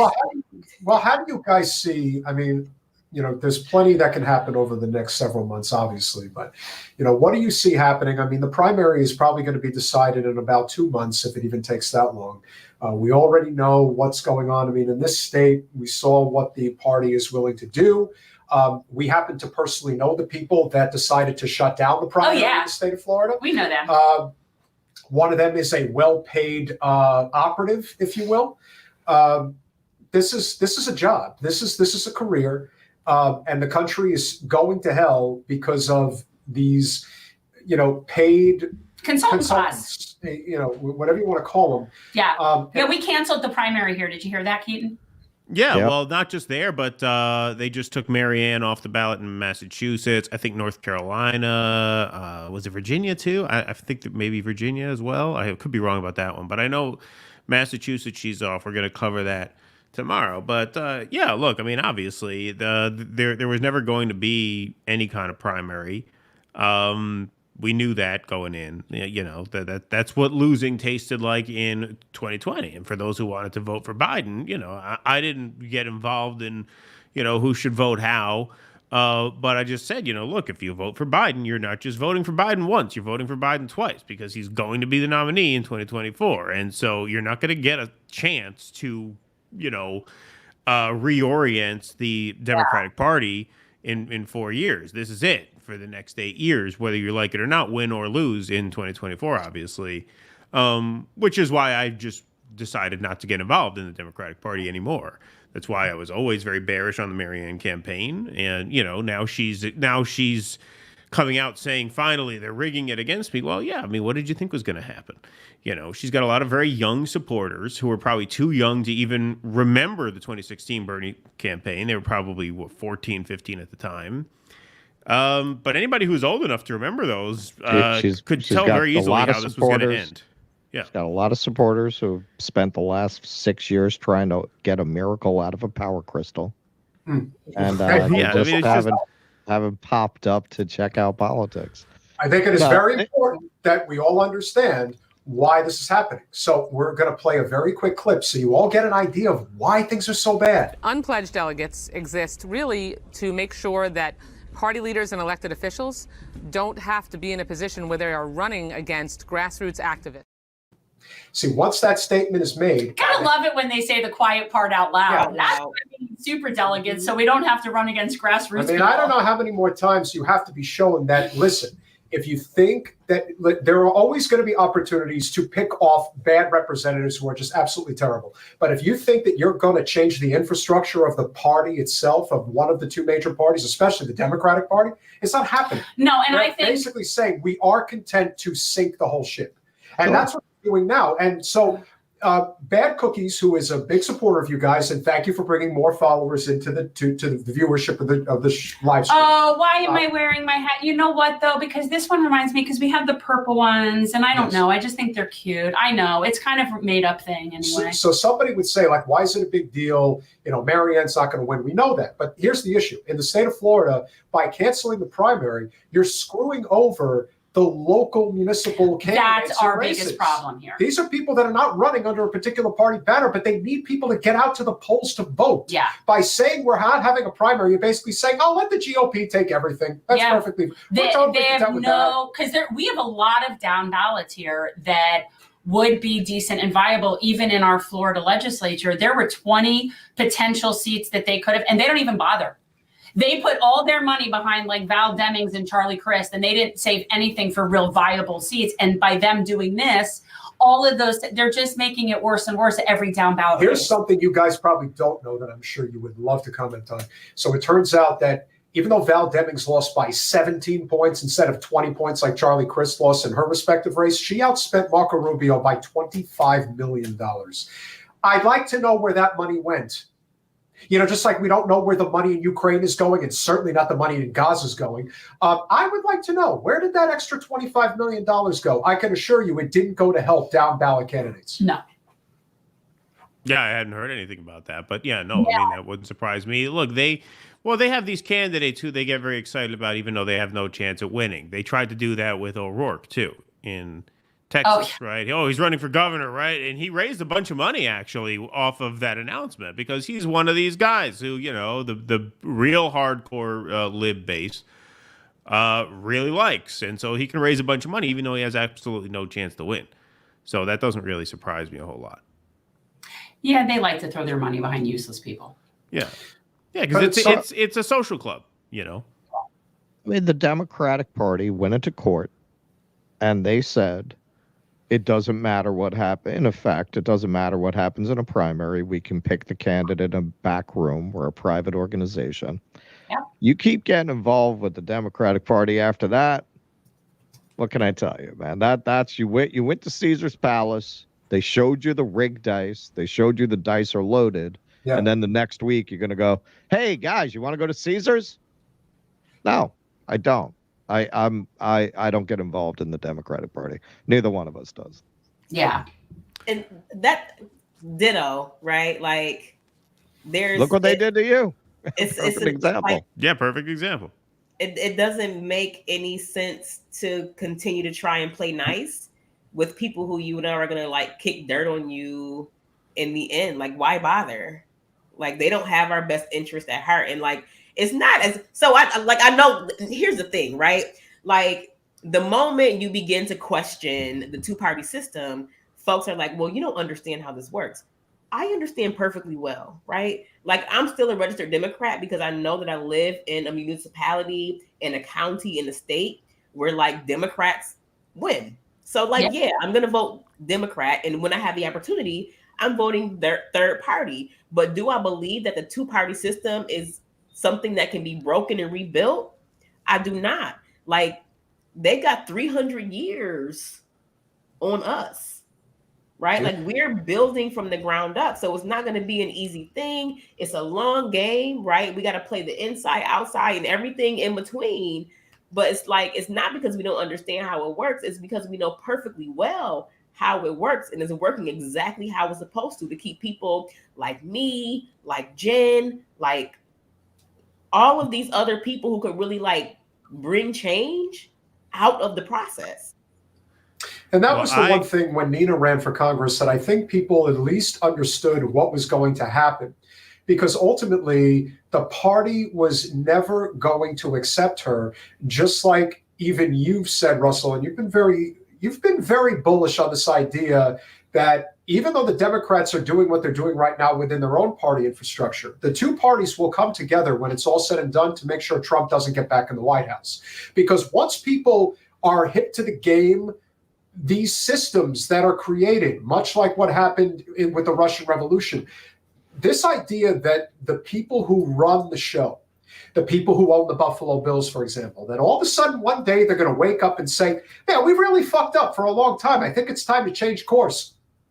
No, you literally are going to have to rip it from their cold, dead hands. There's no other way, because that's just history has shown it for thousands and thousands of years, that there is no inflection point that says all of a sudden they're going to change. They're not going to change. This is a class war, nothing more. And until and listen, we're not going to talk about Jimmy, but the one thing he does mention, which he is correct about, is that if you get distracted by anything other than what actually pisses off the people in power, you've lost the narrative. Like it's over.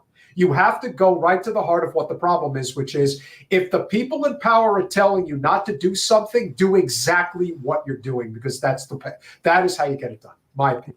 Well, I finally formally exited because I had to renew my driver's license. My driver's license expired, and I was going to exit after the 2020 primary, but I was just too lazy to go and do it. And so when I went to renew my driver's license, they asked, hey, do you want to update your voter registration? I'm like, yes, I do, in fact. And so I re-registered independent. So I made my exit official. But guys, I have to stream exit now because I told you I had about a half hour and I have a 9 p.m. deadline on some more Christmas busy work that I have to do.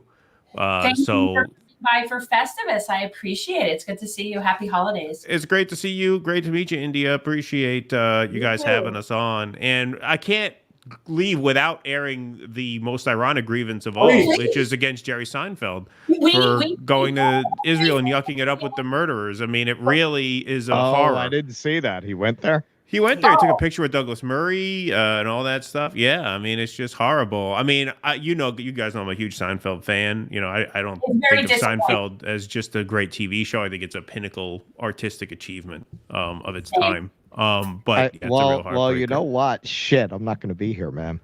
He's playing the Beacon, I think, in January. That would be a great follow up to the Rachel Maddow. Actually. Oh yeah, I'm sure. Hey, you ever notice how most of the casualties in Gaza are women and children? What's the deal with that? Why don't they be a little more careful with those bombs? Watch what you're doing with that thing. Why do the Palestinians Why don't you do it? always get in the way of the bomb? No, he actually that would be fun. Yeah, exactly. Actually took his kids over to like IDF fantasy camp. That's fucking sick. That was back in 2018, I think. Yeah, that was like 5 or 6 years ago. That's not current, but just I don't care when that is. Who does that? What kind of sick? Yeah, no, you gotta be a sicko, a real sicko. Well, I don't care no.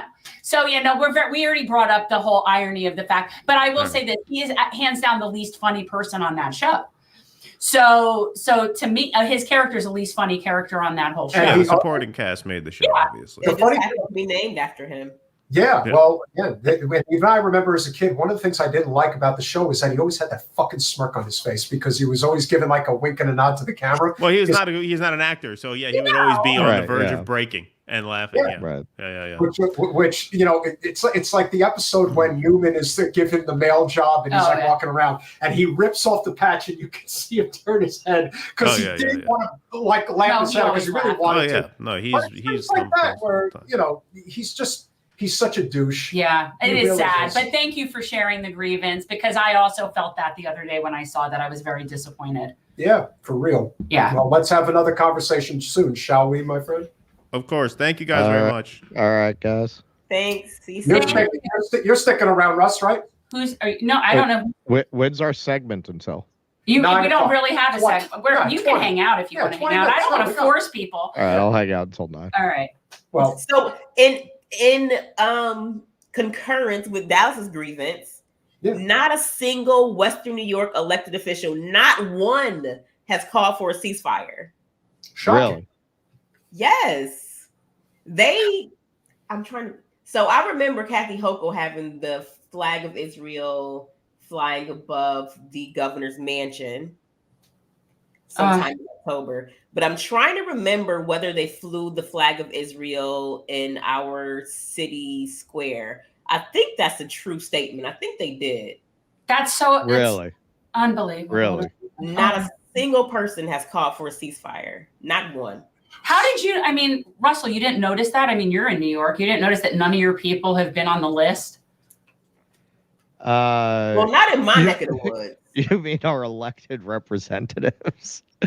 I don't expect anything from that. Right. I'm a little surprised that in all of Western New York you didn't get like one progressive that got in under the wire. But New York, it's a shit lib city. New York and LA are the shittiest of the shit lib homeworlds. This is the Borg homeworld of shit libs. I went, it was very sad for me. I usually, I ran theaters for many years. I had my own theaters. And one of my theaters that I helped build closed the other night because times have changed, So, I went, and I don't usually go to those environments because I'm so saddened by what the art scene even has become. It's just a bunch of shit lips, man. It's like going to a PTA meeting in Scarsdale. These people are supposed to be freaking artists, man. They're going to me because somebody said, my old partner was like, to live there. That's the thing. Well, that's the problem. Like you always had a lot of PMCs in that scene because of the vicissitudes of being an artist and what it demands. It's a lot easier if you got that trust fund money going. So there were always a lot of those people, but now it's only those people. That's it. They like literally, it was like sitting down at Thanksgiving with your lib relatives talking to these artists. That's unfortunate. It was sad, man. My old partner mentioned I had a political podcast. So a person was like, so who you voting for? And I said, I'll probably do what I did last time. I'm going to write in Dave Chappelle. And and you could see like they had no idea how to process that. And then the guy was like, well, but you have to vote for Biden or Trump wins. Like those kind of politics from artists? Yeah. You call yourself a fucking artist? Well, that's why places like this are closing, because in a moment when people need to get together and hear their feelings and their grief and their grievances aired by artists who understand their concerns, at a moment when they need you the most, you're giving them MSNBC. They can stay home and put on cable for that kind of a point of view. You bring up a good point, and the one thing I wanted to interject is that, and this is particularly for you, India, is that when you look at the statistics now, we know that Trump is not the answer.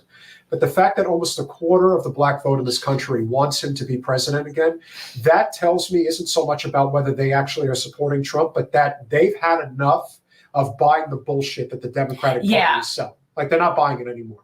And yes, it's much more so with black men than with black women, but I think that will evolve over time, and it usually will. But we are reaching a breaking point. Like, people are just not going to go along with this. Yeah, you're going to run into people, and maybe it's a generational thing, perhaps, where they're like, oh, you got to vote for Biden because, Trump. No. Things have to get really fucking bad before people start to say it's time for a change. But there are tens of millions of people, probably over 100 million people in this country right now who can't make ends meet. And if they can, they can just barely get it done. That is not a functioning democracy. That is a failed experiment. And at some point, it's going to break. Like, the dam's going to break. There's a reason why somebody as at times off the wall as RFK is polling at 25%. That's not a mistake. And he could be that close from being a viable presidential candidate as an independent. We're definitely in a moment of national reckoning, right? Where, like, we went through 2020, and I think that trying to defeat Trump overshadow all the underlying racial justice issues that were happening, right? And, like, we were promised certain things: student debt cancellation, this Rebuild Better Act, and this infrastructure money, and all of these things that were supposed to repair all of these harms. And we've not seen that come to fruition, right? So for a person like me, who's like solidly working class, black woman, single mother, queer, I don't feel any safer, right, or any more secure under Joe the Biden administration than I did under Trump. And I'm like, that's being 100, right? I'm still paycheck to paycheck. Like, reproductive rights are under attack. LGBTQ rights are under attack. Like, all of these things still exist. So what incentive do I have to vote blue no matter who, when we don't have any tangible results of all of the work and effort we put in to a candidate that was just lackluster? We didn't want him to begin with. That's who we settled for, because we were told, well, we have to vote Democrat to defeat fascism. But where'd that get us? Fascism. Yep. but with blue, it's a blue fascism instead of a red fascism, I guess. Right? We're still in a constant state of war. Yeah. We've got an $880 billion gotten worse. budget. Yeah, it's gotten worse under Biden. Then all of it has actually gotten worse under Biden. And the difference now, right? It's worse.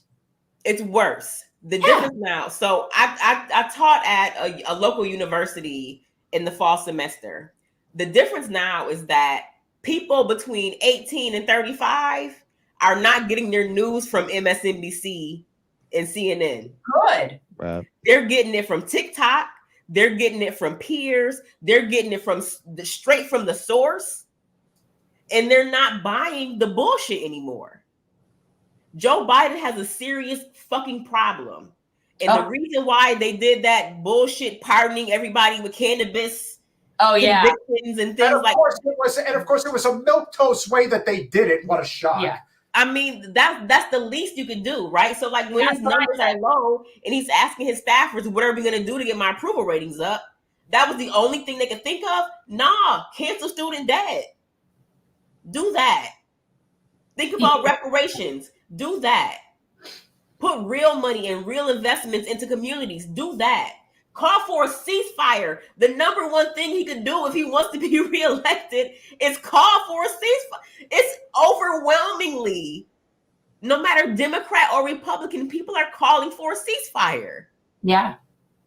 It doesn't make you pro-Hamas. It doesn't make you pro-IDF. It makes you pro-humanity. Stop freaking funding wars to kill innocent women and children and people. It just, I don't get it. It makes so much sense to me, and I just don't know why the people who are in charge can't figure that out. It makes sense to working people. It doesn't make sense to the people who control everything. Wait, I have a question for Russell. Have you ever asked Dave Chappelle if he would be interested in being president? Have you ever asked Dave Chappelle if he'd be interested in being president, or you just write him in? What if he has no interest in being president? I wouldn't wish that job on him. So, that's why I'm saying that to you. Like, have you ever checked with him to see if he'd want to be president? I don't think he would. I mean, it would be pretty funny if you could get Dave Chappelle to pull a Pat Paulson and just run for president to put it, just be out there and make fun of the whole process. I think Dolly would be I would vote for Dolly over all these fools. And I definitely always suggest her as a good Secretary of State choice. I think Dolly would be amazingly good at that. I just think we have to. Yeah, go ahead. I love Dave Chappelle's comedy, but I do not love his politics. He doesn't particularly care for poor people. Like, he threatened to pull his money out of like development in the town because he didn't want affordable housing there. I've heard different things about that. Like, I followed up on that because somebody mentioned that to me, because I always say, yeah, I'm writing in Dave Chappelle. And I read, this is a while ago now. From what I read, it wasn't that simple. Like, it wasn't the headline. Like, it wasn't just the headline, Dave Chappelle doesn't want affordable housing. It was something about the way they were doing it was very corrupted in terms of who was going to get the contracts. Yeah, I mean, it's a while ago but I did look into it, and I was satisfied with what I found. Okay. I'll look more into it. Yeah, all right. We got it. It's a while ago now, but yes, like, I would have pulled back my support for Dave Chappelle for president. He's running. If I had not been satisfied. What do you guys think? I'm all about Jon Stewart. I would support him. The truth is that there's very few people that I wouldn't support over these people. So, when I'm looking at people like Joe Biden and Donald Trump, you're hard pressed to find somebody that wouldn't be better than both of those people. Like, honestly, it's really a low bar. Well, the reason why Trump. No, go ahead, Russ. Well, that's why I just wrote an article about because I've been fascinated by this concept of NPCs. This really came out of the 4chan people picking up on that, the idea of non-player characters. Right.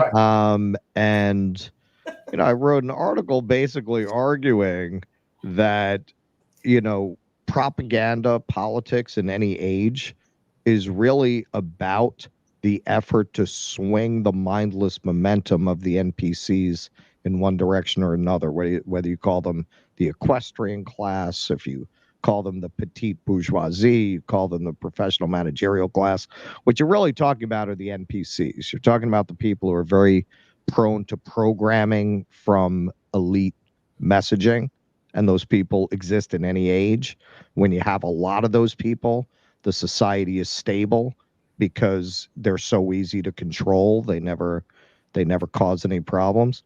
You start to have social instability when, to use another phrase that's become fashionable, when too many of the NPCs get red-pilled, then you start to get social instability, because you don't have that zombie horde to swing against forces of change and keep them under wraps. But that was how I always felt going back to 2016. I felt that, and you all felt it. There was something wrong with that primary. There was that red pilled a lot. I'm one of them. I went into that primary supporting Hillary Clinton. That is how much I got red pilled from that primary in 2016. I started out supporting her. Then I went to Sanders, because for the first time in my life, I saw a guy like this could actually win this time. It was in the air. You could see but I didn't account for what the Democratic Party really was. I didn't understand it at the time. A lot of people have that story. I came into it supporting her. Sure. Yeah, man. Look, when I was coming up as an Xer, I mean, we're both Xers. Look, in the 90s, that narrative of, you had 3 terms of Reagan Republicanism, including Bush the first, right? Yeah. And there was just a kind of accident of history. So Bill Clinton, this new Democrat, gets elected. First guy who's able to beat the Republicans in 12 years. So already you're inclined to believe that he's worked out the mystery of American politics with this whole folksy thing and made, but finding the triangulation, right? So everybody bought it. But what happened was he got elected at a moment when the internet was being commercialized. And a sock puppet could have been president at that moment, and you would have had a booming economy. Yeah. But because Bill Clinton happened to be there at the moment when it's like the invention of radio, the invention of the automobile. You always get a boom economy when that kind of just absolutely culture-defining new technology that everybody needs gets introduced. Your new jobs, new markets, right? But people thought, and I certainly thought, that all of this prosperity was owed to Clinton's economics and politics. Like that was how it read. And in terms of what we know now, looking back on how his presidency impacted particularly people of color, there were a lot of people of color running cover for him. So it was really easy, again, to be like, well, I mean, African Americans love him. You always see him photographed with well, I guess he must be doing a great job. And also because statistically, the economics were better under Clinton. But again, that's just because society-wide it was better. But that made a very easy deflection away from that. Let me tell you what I know about Bill Clinton. When Bill Clinton was first elected, I was not of voting age. But I can remember him as a child playing the saxophone on the Arsenio Hall show, watching it with my mother, right? Yeah. And the difference between Bill and Hillary is that he's charismatic, he's personable, right? Mm-hmm. And I think when we look at folks like Reagan and Trump, mm-hmm. that's the factor that we're missing often in the Democratic Party. People, let's be real, people don't vote based on policy or populism. They vote based on popularity and likability. It's who they like. Yep. Mm-hmm. And who I like to have a beer with. Yeah. Yep. That's how we got W. Hillary Clinton was never that. She's never going to be that. No. And also Bernie Sanders had this sort of like, I don't know, like warm, fuzzy blanket. Like your grandpa. Sort of persona that like drew a lot of people in. They should have a living wage, that we should have a Green New Deal, and that the billionaire class can't have it all. That's what I said. No, because he was like your grandpa. Like he definitely had a more normal, personable vibe. Hillary, to me, is one of the most coldest, psychopathic seeming people, bloodlusting. She is the most unwarm person I can think of. The way she talked about what's going on in Gaza, it is textbook. It is who she's a psychopath. That. Oh yeah. No, she's and so is he at the end of the day. But okay, there's a formulation that Democrats, and even talking to the libs the other night at the theater, the ones who still remain in that tent, they believe in this fiction. As a Democrat, if you're a real Democrat, what you're trained to believe and what you have to believe to explain away the fact that they're completely useless on every level, like to make that and to keep being invested in it when the evidence is obviously that they're not doing anything for you. You have to believe that, no, the Democrats, they would make it Scandinavia, but it's the Republicans. It's this very Monarchian good versus evil kind of thing that you have to be invested in. They would do it. They're trying to do it. You just have to push harder.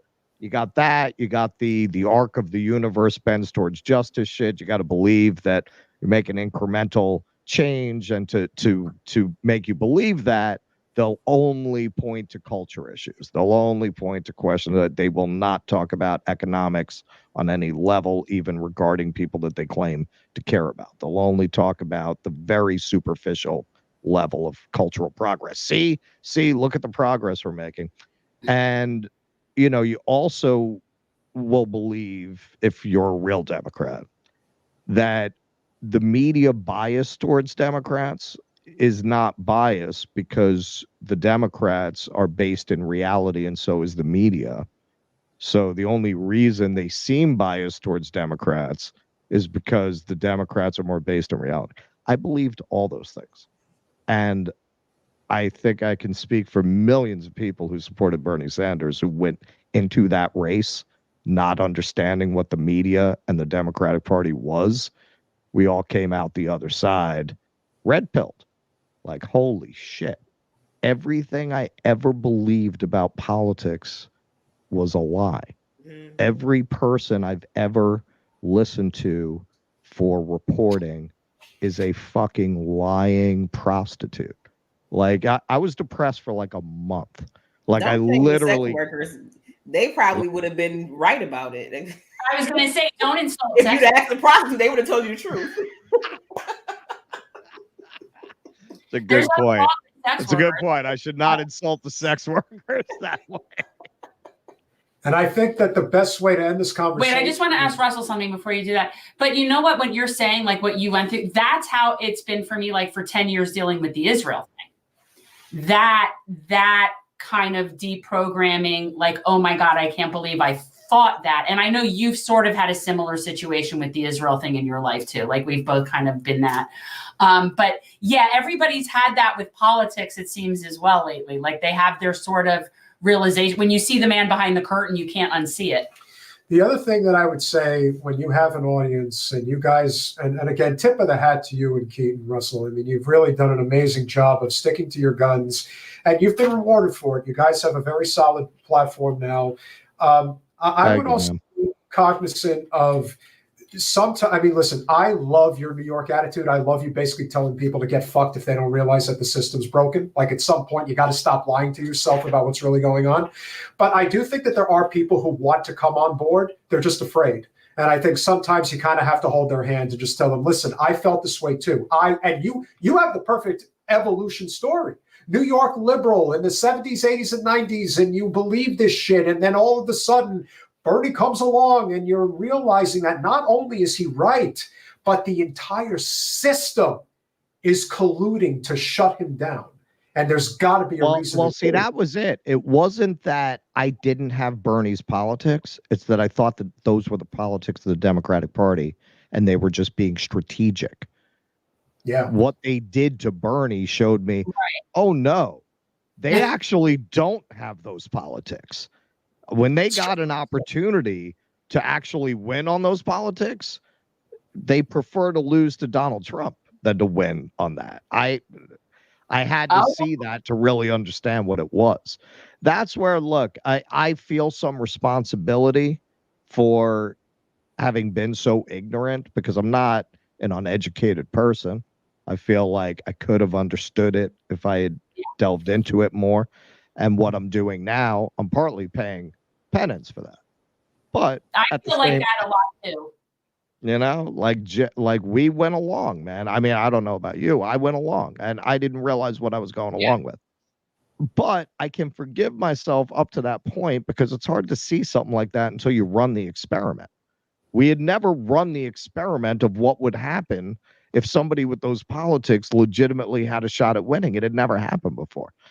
People who stayed vote blue no matter who, Democrats are trying to do the right thing after that, you have no excuse now.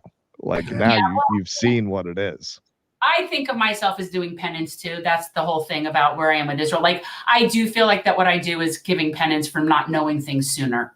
For sure. But that's why we do have to stick together in this movement. That's why it is very much about putting egos aside and continuing to build through a labor coalition that recognizes that it is a class war, nothing more. Been saying that for a long time. And we'll keep saying it. And that's the irony of everything that's going on, is that eventually enough people are going to recognize that that is what it is. And then you just welcome them. Yeah, it took you long enough to get to the show, but hey, we welcome you in. And then eventually it becomes our show. And that's the way it's got to be. Yeah. Guys, thank you so much for coming on. Last thoughts before you go. If you're working on anything, how they can find your work. India, how can we support? Russ, thank you so much, and a happy Festivus. Yeah, happy Festivus. And thank you for having me. Again, like I'm still with Roots Action. So follow us at rootsaction.org. Follow us on social media. Follow me on social media. My name is India Something on Twitter, Facebook, and Instagram. I'm going to start making TikTok content soon, but happy to be here. And once again, like, let's keep this class struggle going. Absolutely. Thank you. Very nice to meet you tonight, India. I really admired what you did up there. Well, as you all know, I'm from Due Dissidence. You can find us on Substack, YouTube, every place fine podcasts are purveyed. And I will be, God help us all, I will be guest hosting the Jimmy Dore Show from January 8th to like the 18th-ish. So, nice. Yeah. That sounds hopefully. fun for you. Let me tell you, if there's one thing I could say from Jimmy's perspective, when you make it that big, then you can have guest hosts and actually take vacations. I guess that's a sweet little gig. Hey, Indy, if I come back to Buffalo, will you meet me at the chocolate place downtown? You know, there's the chocolate place. Have you been to the chocolate restaurant? There's a whole chocolate restaurant. I've been to every restaurant in the Buffalo Niagara region. When you come back to Buffalo, just hit me up. I'll take you to all my favorite places. So somebody took me to this place that went back to the 20s on like the south side. Oh, like no, I don't go to South Buffalo. My bad. All right. Out of her element. India Walton, Russell Delbert, thank you so much, and Happy New Year. All right. Thank you very much. Bye. Thank you. Bye, guys. Always a very entertaining chat. Tinsel is distracting. That's why we got our poll. But you know who else we have? We have more people. We have more people. We have more people. We have one more round. We have a great round. We have a really awesome.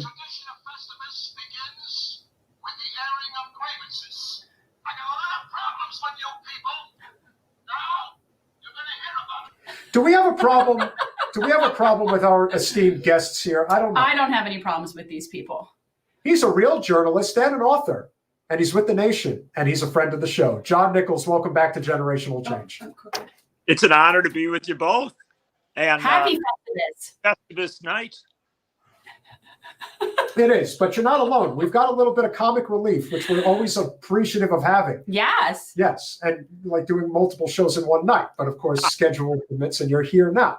He is not just an amazing comedian, but also an amazing activist and friend, and somebody who has been a guest host on a show that we've guest hosted on. Yes, you know, if you don't know him, you know him from Status Quo, maybe. But you definitely know him from Get Your News On with Ron. Ron Placone, welcome back to Generational Change. Hello, good to see everybody. Happy Festivus. John, I am a big fan of the book that you co-wrote with Dr. Bob McChesney. We've never met in person, so I never got to tell you that. But I'm a big fan of that book. Is it Ron? Dollarocracy. Yeah, Dollarocracy. What is it? The best country money can buy, or the best media money can buy? I forget the sub. It's a little bit both, but really, it's about what we talk about is the media and politics industrial complex, and the idea that in the United States, just as we have a military industrial complex, we've got a media and politics industrial complex that operates in the same way and moves money and power to elites, which I think you would well understand, my friend. Yeah, I mean, well, Bob's books, I mean, when I was, that played a big role in radicalizing me, some of his early books, like Problem of the Media and stuff, and I quoted him very extensively, especially in grad school, so, yeah, I was excited when I saw we were on together. I emailed you when I was in Madison, but I don't know if you saw it or if you were just busy, but I did email you when I was in Madison. That'll be your first Festivus complaint, right?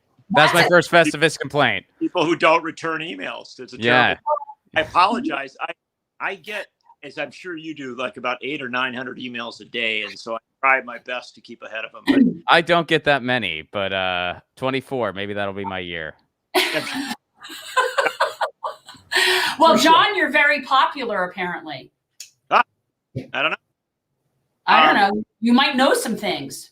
Well, I think if you stick around long enough, right? It's like somehow somebody's going to have acted with you at some place along the way, and it's when I guess Bob McChesney and I wrote 6 books together over the period of about 15 years, and almost all of them critique of media. And you can see how successful we were because we've, saved the media and everything's fine now. Yeah, really. Yeah, you did a bang up job there, John. Everything looks great. But I haven't seen you called before Congress yet to testify on censorship and stuff. So, there's that. Do you know, I was called. I did appear in a congressional hearing once to talk about media consolidation. And it was a pretty good hearing. It was done back when John Conyers was in Congress and some other folks. And it was sort of the classic. It's where they always put lefties, right? We were in like some side hearing room that you didn't know existed. And there was not enough attention to it, but there've been a few times where I've been up on Capitol Hill and the tragedy of it is at this point is that those of us who worried about media consolidation and all that back in the past, what we didn't anticipate was media death. The fact that at this point, most of traditional media is collapsing. It's collapsing into itself. We have tens of thousands of reporters laid off. We have newspapers closing, news websites not functioning, right? And not, getting to the level of support that could sustain them. And so we really have got kind of a collapse of our information system. And the problem with that is that the gap is being filled by a lot of propaganda, by a lot of lies. And that ultimately makes power more powerful, not less, right? Because power can always manipulate a vacuum. And as a country, we've got a real crisis in that regard. And that's why shows like yours really matter, right? It's people who are doing it at the grassroots and trying to create some sort of alternative and building out a community of support. That's what we're going to have to do because you can't rely on mainstream media to solve our problems. And frankly, even most alternative media, not for lack of trying, but it just doesn't get the traction that it needs to be heard. And so as a result, when you have a show like this one that actually has some traction and reaches people, that matters.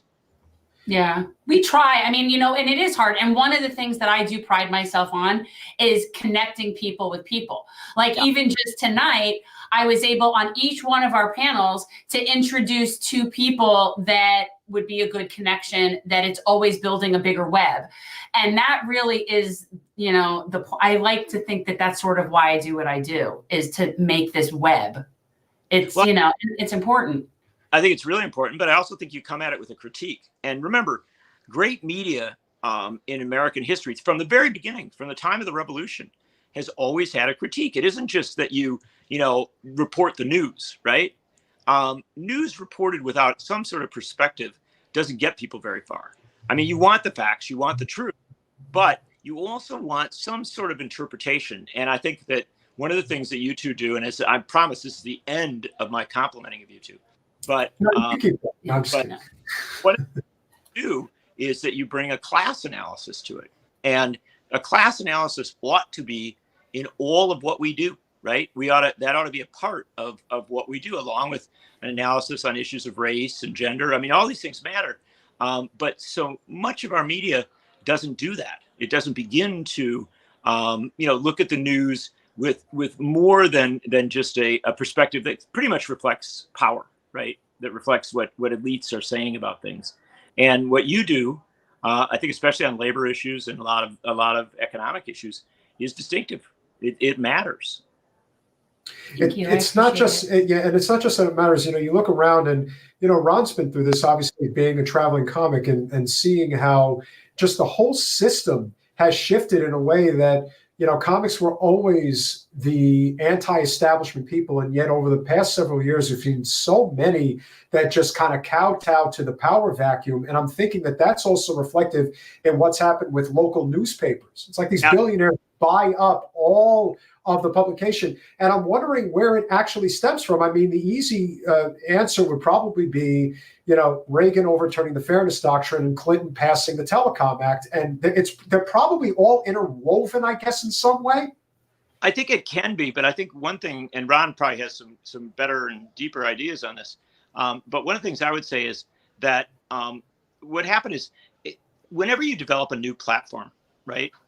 If it was the printing press, in the 15th century, if it's radio in the early 20th century, television in the mid 20th century, there's always a sense that, wow, this is going to solve all our problems, right? Well, corporate power always colonizes whatever platform is developed, right? It takes it over.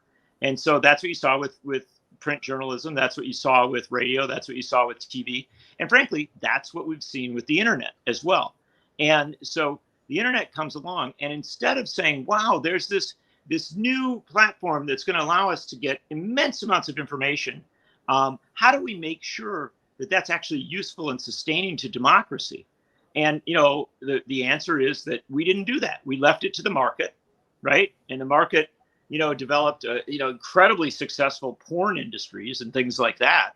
But it didn't do much to develop actual journalism and to develop a system where journalism and communications and analysis and insight is prioritized over lies, propaganda, fantasy, etc., and commercialism. And so, the platform of the internet has replaced, in many ways, previous platforms. Especially, I think that's happening with print media, and it's not doing so in a way that brings any strength, right? It by and large is giving us something that it's a cacophony, it's a slurry without much support or sustenance of journalism. And I think that's sort of the crisis at this point. Losing the fairness doctrine mattered. The allowing of media consolidation with the 1996 Telecom Act, things like that, all that mattered. But then on top of that is that as a country in the United States, we don't plan. We don't plan for anything, right? We just sort of let it happen and say that the market is going to solve our problems. And if I'm going to have a Festivus grievance, that's it. We have a lack of planning in America. And you say, well, how come the United Kingdom has the BBC? How come Germany has 7 public broadcasting networks? How come, a country like Germany spends, or a country like Norway spends, 70, 80 times as much as we do in the US on public and community media? The answer to that is that they planned. We don't. Yeah, I first of all, Chris, thank you. Lucy is doing well. Lucy's my cat, if anyone was not aware. But yeah, she's doing well. She's rummaging around here somewhere. But I don't want to just sort of overlap a lot of what you said, John. I mean, excellent points. One thing I would add that I'm sure you're in total agreement with. We're also seeing this sort of monopolization of the internet and attempts to impose some antitrust in the digital space. And this is coming from a guy who's been part of a lot of digital rights campaigns, have fallen flat. And I think a reason for that is just society's not quite ready for it yet. I mean, we're in this crazy place where technology is going way faster than policy can. And that sort of plays into, all the other things here. Another place I would go here, based on the topic that started all this, I live in Los Angeles. So this year I got to experience the industry being shut down for pretty much the entire year up to and including present, because everything shuts down in December anyway. Why was it shut down? Well, because of a bunch of studio executives greed. They didn't want to give the writers what they were asking for, which was a very fair ask. They didn't want to give the actors what they were asking for, which was a very fair ask. I was on the picket lines, just like a bunch of other people. And it was really, really tragic that it happened. But, you had a bunch of these executives and CEOs. They were getting their short-term bonuses by letting the strike continue. So why should they give a hoot? They also, had a bunch of content coming in from other places. So why should they give a hoot? Although there were places around the world that stood in solidarity with us. When I was in the Edinburgh Fringe Festival, all the writers guilds over there were standing with the US, which was pretty cool to see. But anyway, I think that you're seeing that capitalism is very incompatible with creativity and the creative class, and capitalism is very incompatible with journalism, which I think is a paraphrase of one of the quotes in Problem with the Media. But yeah, you're seeing journalism takes resources, it takes planning, it takes bandwidth, and a lot of entities just don't want to do it because it might tick their advertisers off. and because they just don't want to spend the money when that could be going to shareholders. That's why you see the corporate media tragically failing on every level. And then going into kind of the creator space, I mean, we're just seeing how capitalism is incompatible with being a creative. You know, you mentioned being a touring comic. Touring as a performer, whether you're a musician, comedian, poet, whatever, has gotten infinitely harder over the past 2 or 3 years for a large list of reasons. You know, door deals are getting more and more difficult. They're wanting more, you're getting less. It's unsustainable for pretty much everyone involved, which is causing a lot of artists, myself being among them, to go to the countries where, hey, it's hard here as well, but they actually spend money on the arts. The United States is one of the few countries where the arts isn't considered a part of life and an essential part of being human. It's considered a luxury. So other countries outspend us about 10-1 in the arts. And even that 10-1 figure is misleading, because guess where the one actually goes? The military. Yep. Yeah. And if I can just add on that, Please. Looking back a little bit at 2023, a year that I'm pretty happy to let go. But I will say that one of the highlights of 2023 was what actors and writers did. And that was in this long, painful strike. And it's hard. Look, I cover labor for a living. I know people who've been on strike for long periods of time. It's not easy, right? There's a lot of solidarity at the start. There's a lot of excitement, but then there is a sense of, you know, when is this going to end? When are we going to get our, you know, life back together? How are we going to make things, you know, work? And it can be very anxious, very uncertain, etc. But what the writers and the actors did was that they brought issues of AI into negotiations. And if we go back to what I was talking about a couple minutes ago about that in the United States, we never plan. It's capital that doesn't plan, right? I mean, it plans to make a lot of money. It doesn't plan to do things for society. Unions actually do sometimes force planning. They force some thinking about the future. And that's what the writers and actors did. And I will say, again, if I get to have another Festivus gripe, that most of our media did not cover the actors' strike and the writers' strike with a perspective of what was really going on.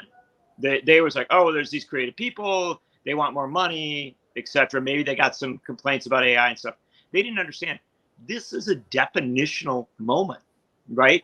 If the writers and the actors didn't intervene at this point, if they did not strike at this point and push their messages as hard as they did, even though they didn't get everything they wanted, these industries would have developed in a way that would never have gone back, right? You would have lost, you know, huge amounts of creative control for working artists, for working writers. And so this was an incredibly important strike. I mean, an epic struggle. And it got covered some. I give it its due, but certainly not sufficiently. And so gripe about that, but also compliment to the people that went out and did the two strikes, because they were incredibly significant for defining the future. And the fact is, we're going to have a lot more strikes like this. Most of our strikes in 2023 were battles over the future. The UAW strike was certainly about money and those issues, but it was also about how you organize a industry that's becoming increasingly green and electric, and how do you make sure that electric vehicles are made by workers in unionized factories in places that respect unions, rather than having all of that energy for this new industry go to non-union plants, primarily in the South. And so if we step back from the way that media covers a lot of union issues and say, yeah, there's money issues, and there, of course, there are. We live in a capitalistic society, et cetera. But there are also questions of one side of this strike actually wants to have a future that is beneficial to society. The other side simply wants a future that is wide open so that they can take as much profit as they can. And when you understand it from that perspective, I mean, everyone should have been cheering the writers and the actors and the UAW on, because these strikes really mattered for the future of the country. It's not just for these industries, it's for everything. Yeah, and we were just talking about that earlier, and I think that somebody like Sean Fain really grasps that concept, and the fact that he has been coordinating bargaining agreement timelines with, or wanting to coordinate bargaining agreement timelines with other unions to get them all on the same time rotation is brilliant. Like, and I don't know how many other people have really put that out there to try to coordinate it. And I think that that's, and the fact that he put out a statement about a ceasefire was also really impressive to me. Well, he's leading on that issue, and he's going to help other labor unions lead on that issue as well. And, you know, we always try to talk about, you know, there is a misconception about what are, you know, the unions that are being run well and the unions that are not being run well. And John, you've been on before, you know, we've talked about, I always say the measuring stick is the 2016 primary with Bernie and Hillary. Anytime that the rank and file had a say in what the union was doing in terms of endorsement, they endorsed Bernie every time. And every time it was the board or the shareholders that made the decision, it was always for Hillary. And so that to me is the clear-cut difference in terms of a union like the UAW and what they were fighting for. Because as much as Sean Fain is definitely a leader in his own right, ironically, he'd probably be as good of a presidential candidate in the Democratic Party right now if he was running. Oh, he is also somebody who is taking cues from his rank and file. They're basically telling them that this is what we're fighting for. This is what we want you to lead us on. And he's doing it. And a lot of unions could learn from that and reestablish the importance of labor power in this country. Sean O'Brien is also doing it to an extent with the Teamsters, too. Got to give him credit there, too. But that's what matters. Flight attendants. But if I can just give a quick compliment also, I love that the UAW stepped up, not just on their own issues, but it stepped up on foreign policy, right? Coming back to doing what good unions historically did in the past. But I will just emphasize there's one union that has always been there, and that's United Electrical, UE.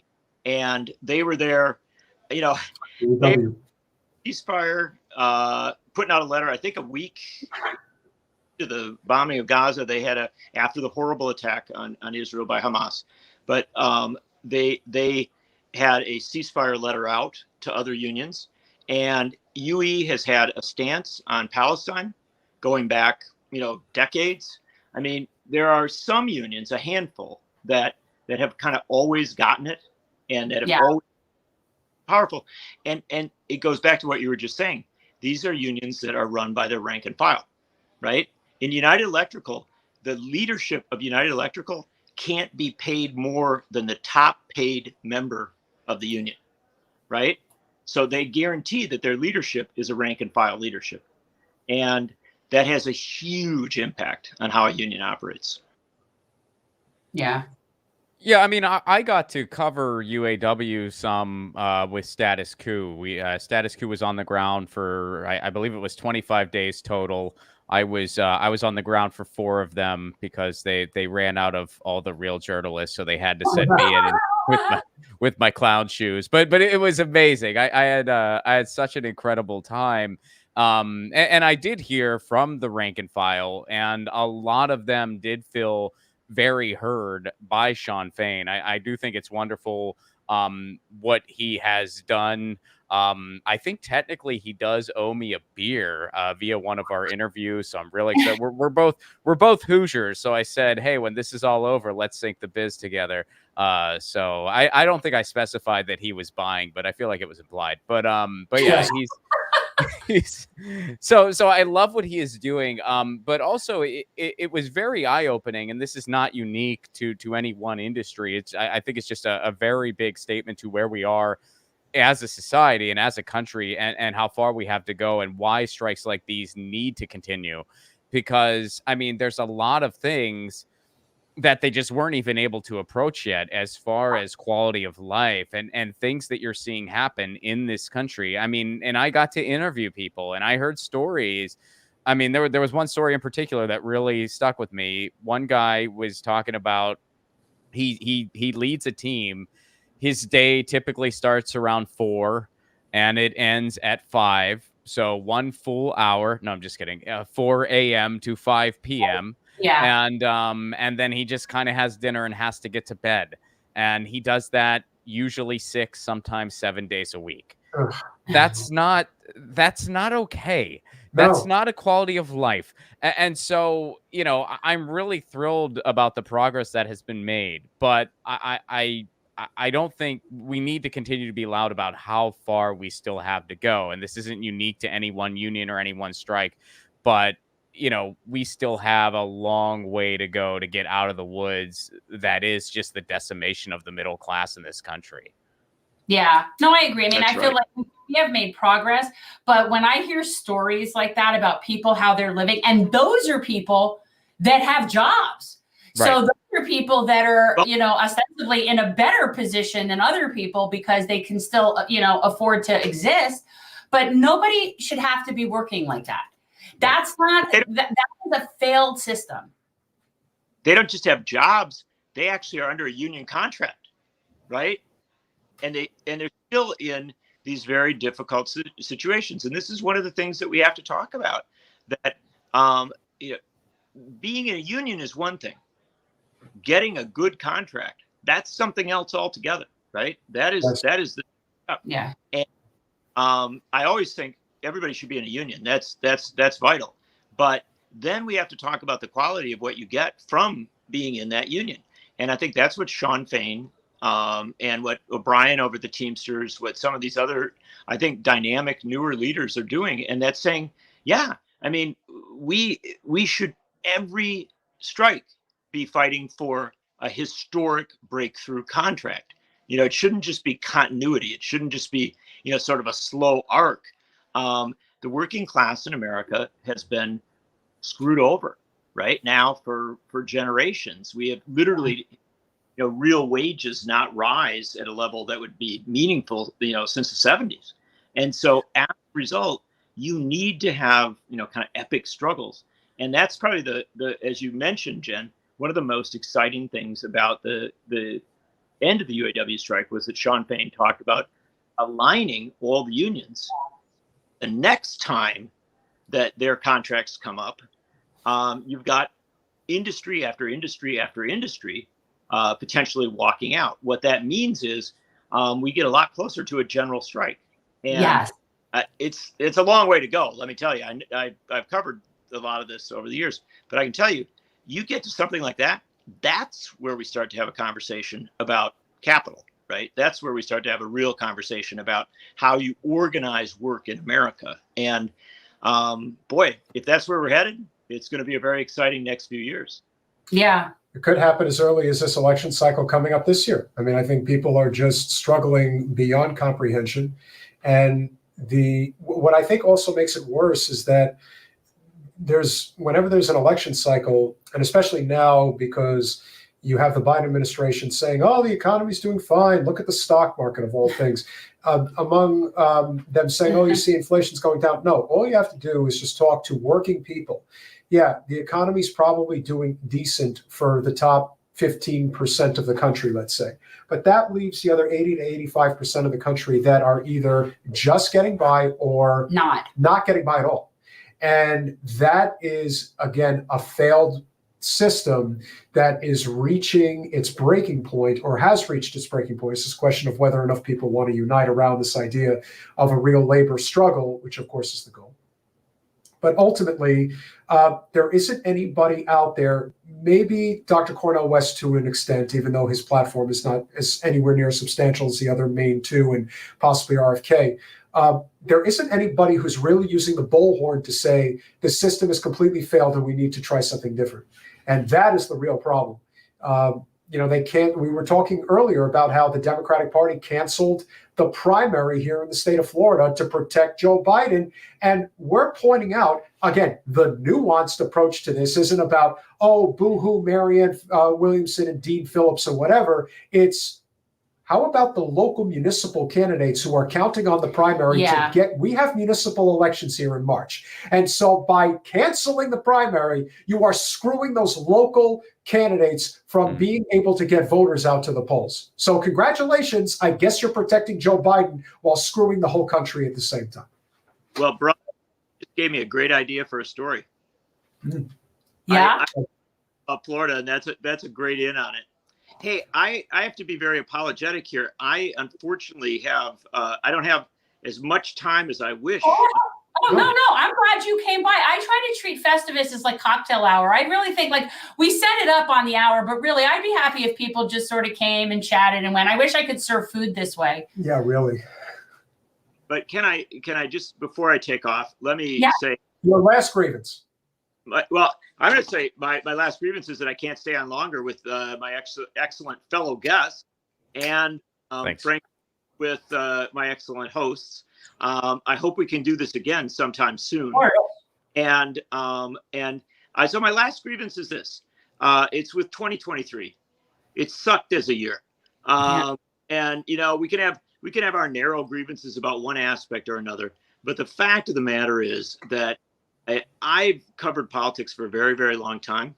And, you know, one of the most frustrating things about 2023 was that we saw horrible, unimaginable, nightmarish things happening. And our political class, by and large, was not prepared to deal with it and not prepared to respond to it. And I speak specifically of things happening in the Middle East, but there's a lot of things happening in a lot of other places in the world. And it's a gripe. It's a big gripe, but I'll close with a very, what I think is a very positive thing, because I cover movements. And the fact of the matter is that even though our media does a lousy job of covering it, we have, during the course of the last few months of 2023, seen the development of one of the largest movements in the history of the country to change U.S. foreign policy. And that's it regarding Israel, Palestine, and Gaza. And this is a grassroots movement that is huge, that turns people out every place across this country. And today, when I was out on the west side of Madison, where I live, there was a ceasefire rally taking place in the middle of one of the big commercial districts. And they were out there with signs that said, "Free cocoa," as in hot chocolate, and "Free Palestine." And they were giving away hot cocoa. And I got to tell you, when you are on the west side of Madison, Wisconsin, with kids giving away hot chocolate to try and save lives on the other side of the world, as bad as 2023 is, I think there's a little bit of hope there. I think so. Well, wait, you'll have to tell us what you're working on, and come back when your next project. You always got a project. So what are you working on, and then when is it done? I'm working on a lot of stuff. I'm working on a profile of Rashida Tlaib and some of the stuff. But in the longer term, I'm working on a book on Christian socialism, and an argument that Christian socialism has been a part of America since its founding, going back to Tom Paine and other people like that.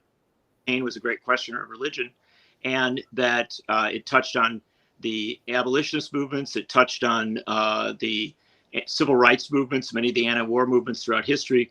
And it's basically a counter to a lot of the theft of Christianity by the far right, and to argue that there has long been a tradition in the United States that is morally based, and that says, we should not be fighting immoral wars. We should not be pouring our money into the military when there are people with huge human needs. And that, frankly, we shouldn't organize a society where wealth and power has dominance over the great mass of people. So it's another way to talk about a lot of these issues, but it's a history, and it's a very interesting thing to be working on, and that'll be frankly probably a couple of years before it's done, but it's a project I'm excited.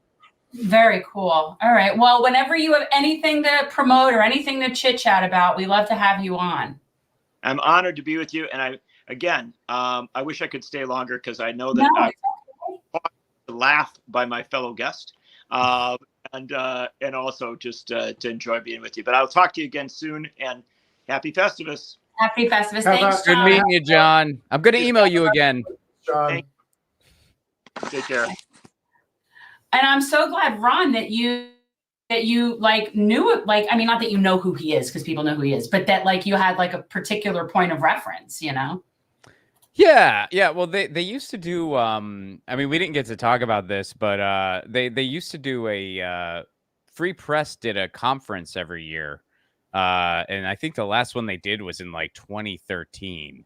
But he was a big part of that, and so was Dr. Bob McChesney, who I referenced. And yeah, those books were just a big influence on 20-something me trying to find his way in the world. So yeah, it was pretty. It was cool to be on panel with him. But yeah, and I did email him when I was in I did, because we have some mutual friends. So I hit him up and I'm like, hey, I'm in Madison. I'd be honored if you came as my guest. And yeah, he never got back to me, but he's super nice, and we've had him on a few times, and he's just always someone that I find just really smart to talk to. I like to talk to really smart people. Well, Wisconsin has proven to be a state that's been very agreeable to us. Yes, we have a lot of good guests. Yeah, we get them both on together.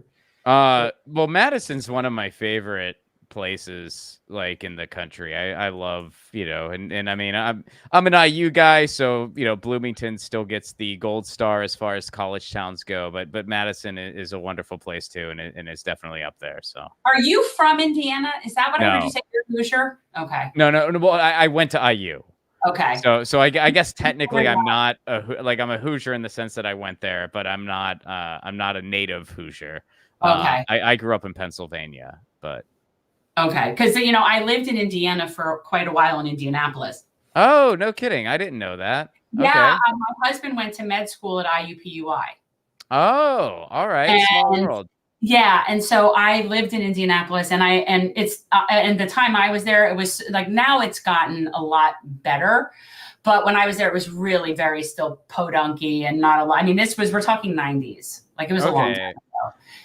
Yeah, I don't know what Bloomington was like in the 90s, but when I was there, it was cool. Huh? It was cool. Bloomington was always because it's a college town oasis. It's the same thing like Austin in Texas, or that's just how certain places South are. Bend.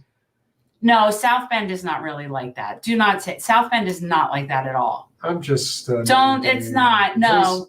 It's not pretty. It's pretty. I was in South Bend for a night when we were covering the UAW strike. We were near a plant there for one of the nights, and that was like I had not been to South Bend in a really long time. But I actually got to do a show in Bloomington this past summer, I got to go back. Yeah, it's cool. It's always cool to go back. I always like to go back, and I appreciated.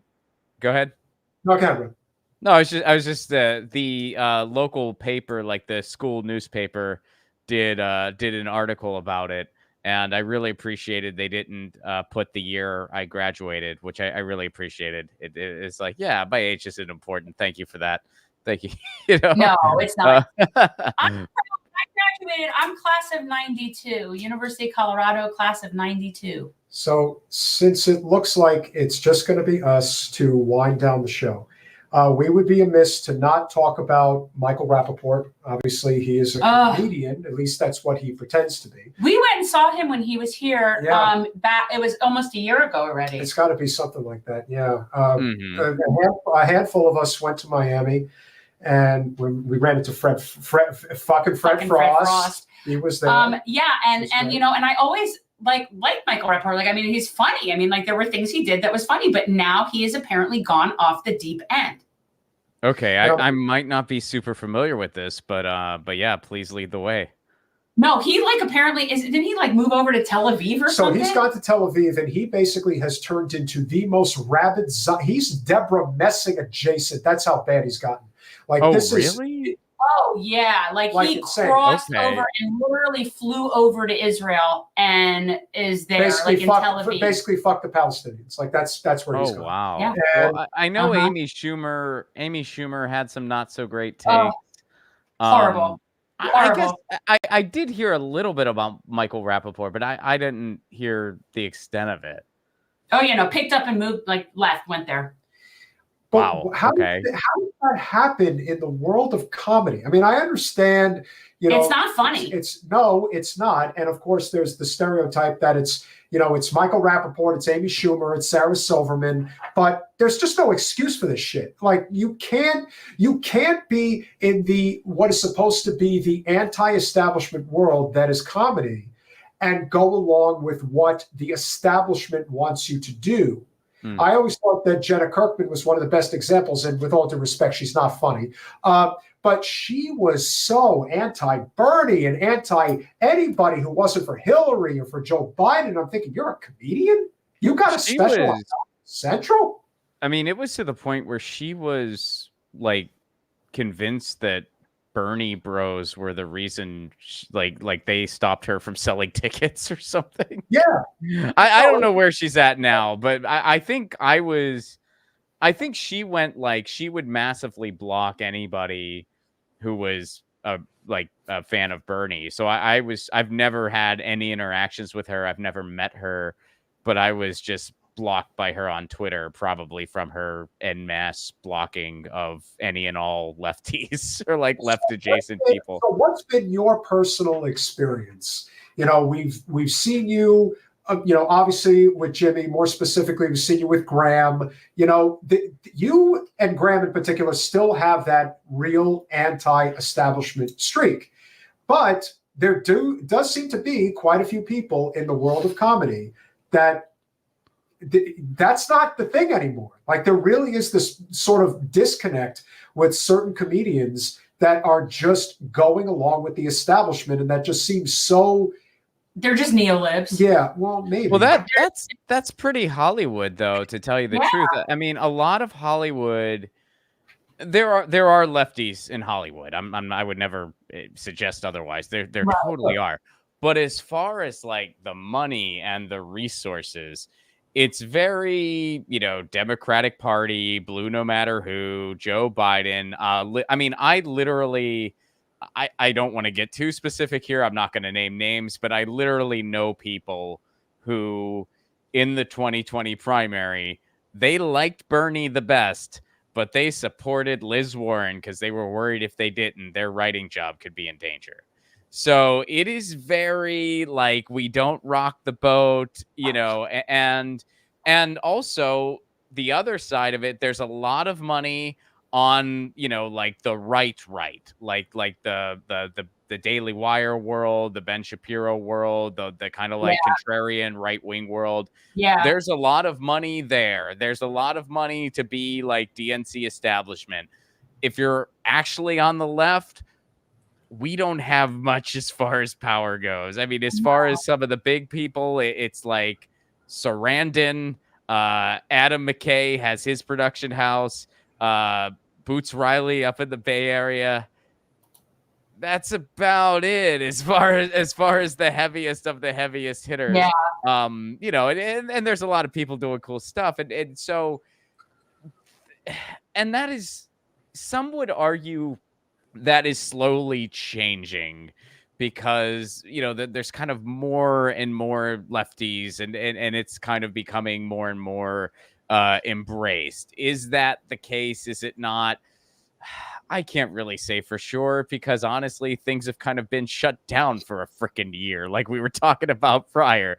So, I mean, I'm just sort of hoping auditions come back soon. You know, and it's not like every audition I walk into, I'm like, Rob Placone, leftist here. Is that okay? A lot of times it doesn't come up, but yeah. So I guess like the best answer I have for your question is like, yeah, Hollywood is not, you know, some super lefty thing. No. Neither is comedy. I mean, there's always like, as long as I've been doing stand-up, there's always been this sort of like attitude that apathy is kind of cool and nihilism is kind of cool.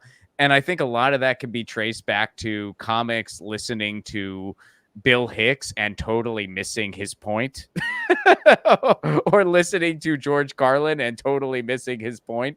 I mean, those are two of my favorite comedians, you know, but a lot of people I think kind of missed the mark with what they were really about. They were not apathetic at all.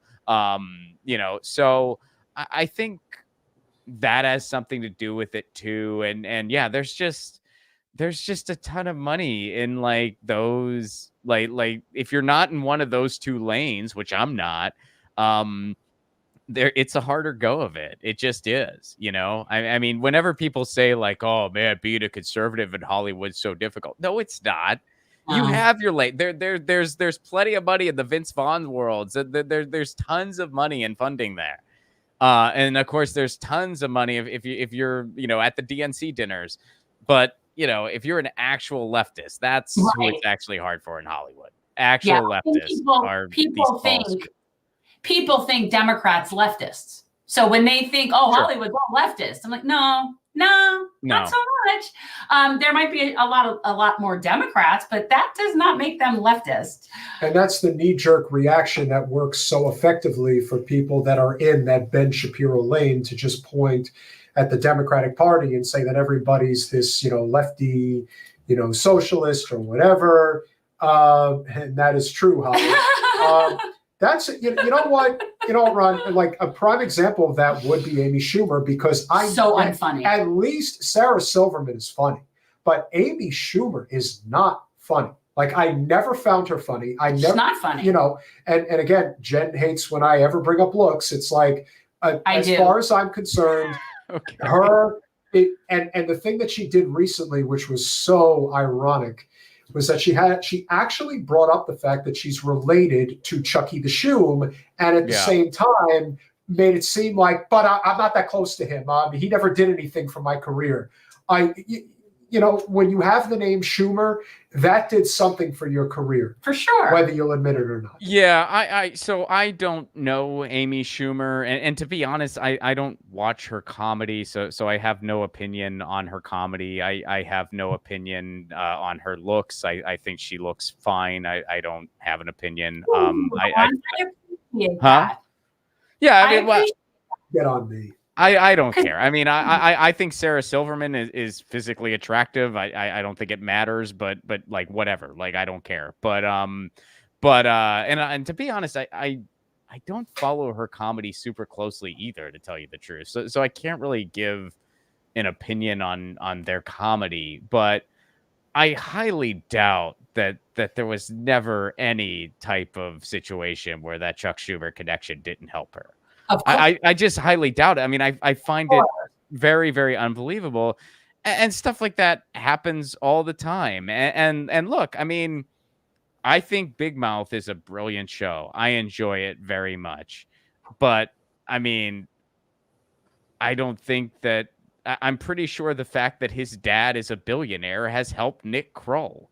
Like how could you expect it not to? His dad's a billionaire. So... I think it's just one of those things. And yeah, I know that she mentioned that, she's related to Chuck Schumer. I don't know what spawned it. I mean, I always knew that about her. It was just something people knew, but I don't know what spawned her to talk about it. I don't know if it was, but she got really upset at the pushback she got when she was talking about Israel, Palestine. And, I kind of don't really have any like sympathy when that happens to any comedian. Like, it's whenever people are like, "Oh, I'm being canceled," and blah blah blah. It's like, well, wait a second. You said something, people reacted to it. That's not you being canceled. That's called cause and effect. And we all put up with that. I will say things, some people won't like them, so they won't buy a ticket to my show. They won't subscribe to my podcast or whatever else. They're not canceling me. They're just making a decision, and that decision is not to migrate to what I'm doing. All I can do is keep being me and keep doing my thing, and hopefully the people that do like it find it. And, I can't really dwell on the people who don't. I'd never be able to sleep at night. None of us would. And you look around at everything that's going on right now, from the economy to what's happening in Gaza, what's happening, to the fact that they will not end the war in Ukraine. It's like everything that a person who's awake to what's going on can look at somebody like an Amy Schumer who is acting like she is somehow a persecuted individual. Oh my God. Being as wealthy as she is and well-connected as she is, and yet still at the same time trying to say that everybody else, is making her life more miserable. I can understand why there is such a devastating backlash in so many ways, and rightfully so, because I do think we are reaching a breaking point as a country. I don't think that you can look at a lot of the things that have happened politically, economically, on the domestic side, but you cannot look at what is happening in Gaza and think that we're ever going to come back from that. That is a point of no return. And anybody who has stood on the side of that and is still standing on the side of it, who still thinks it's a good idea and that we haven't done enough. Jed's been saying from day one, that if you think that the bombs are what's going to kill the Palestinian people, you don't know anything about warfare, because it's just been reported. I think it was either last night or early today. It's about 600,000 people in Gaza right now, Palestinians. They are going to starve to death. And so that's just the start. And who knows what type of diseases are going to get passed around? Lots. I mean, to me, that is the awakening that I think once you are proverbially red-pilled, whatever you want to call it, once you recognize what the real problems are, you can't look at these little minute issues that people who are living in very comfortable positions are claiming is the real problem. The real problem is that our system is failing, and I think enough people are starting to see it. And once that happens, there is no going back. It's just a question of when that generational change ultimately happens. Sorry, I had to throw that in there. Yeah. Well, I just don't. I mean, I hear you. Like, I don't see how anyone can see what's happening and not like and be okay with it, and still kind of make these, oh well they're dropping the rocks down below before they bomb them. Well, they shouldn't be bombing them, first of all, and second of all, there's nowhere for people to go. Thousands of people have died, a lot of them children, and then it's like, but the hostage, but this, and it's like no one's okay with that. No one's saying that's fine. Everyone's against that. But what we're also against is bombing a bunch of innocent people who had nothing to do with this. I don't see how that's complicated. It really isn't. And I get that we are arguably, look, I have not traveled enough of the world to be able to say definitively that the U.S. is the most war propagandized nation on earth. I can't say that one way or another. I can say if there is a more war propagandized nation than us, I've never been there. And I have no desire to ever go there. I've never been to a place more war propagandized than the United States. And if such a place exists, I don't want to go there. And so, there is this narrative that, like, oh, they're just finding the bad guys. And of course, they're not trying to hurt any civilians. And the Israeli government is doing nothing wrong, which, of course, is absolute nonsense. And the Israeli government is a big right-wing regime who's committing absolute atrocities. And oh, well, if you say that, that's anti-Semitic. Well, now we have the internet, and we have a lot of means of communication, so that whole trope is getting harder and harder to purvey when you see, tons of organizations like Jewish Voices for Peace and tons of, synagogues all over the country, like including the one in my old neighborhood in Pittsburgh saying not in our name. So that whole, I don't know what you would call it, just misdirection basically is wearing thin, but it's still a pretty thick record that they continue to play. They've been playing it for generations now, and they're still trying to do it. And we still have to fight back against it. So it's like, first you have to get through the muck of, no, it is not anti-Semitic to criticize the right-wing Israeli government. And then you need to get to, kind of the point of what is really going on. Yeah, I even take it further. I think it's not only not anti-Semitic, you're saying not just to criticize the right-wing government, but I think it's not even anti-Semitic to criticize the existence of the state of Israel. And whether it's right-wing or left-wing, because an ethno-state can only exist while conducting an ethno-cleanse. And so whether or not you have a liberal ethno-state or a conservative ethno-state, it's still an ethno-state. So it cannot exist as a democracy. That's like Jews for Jesus. It's one of those things that just is not really a thing. And there's nothing anti-Semitic about it. That's just a fact. Now, the part that our Congress was all willing to basically sign a blood oath to the state of Israel and put their names on a piece of paper swearing that anti-Zionism is in fact anti-Semitism should be keeping everybody up at night.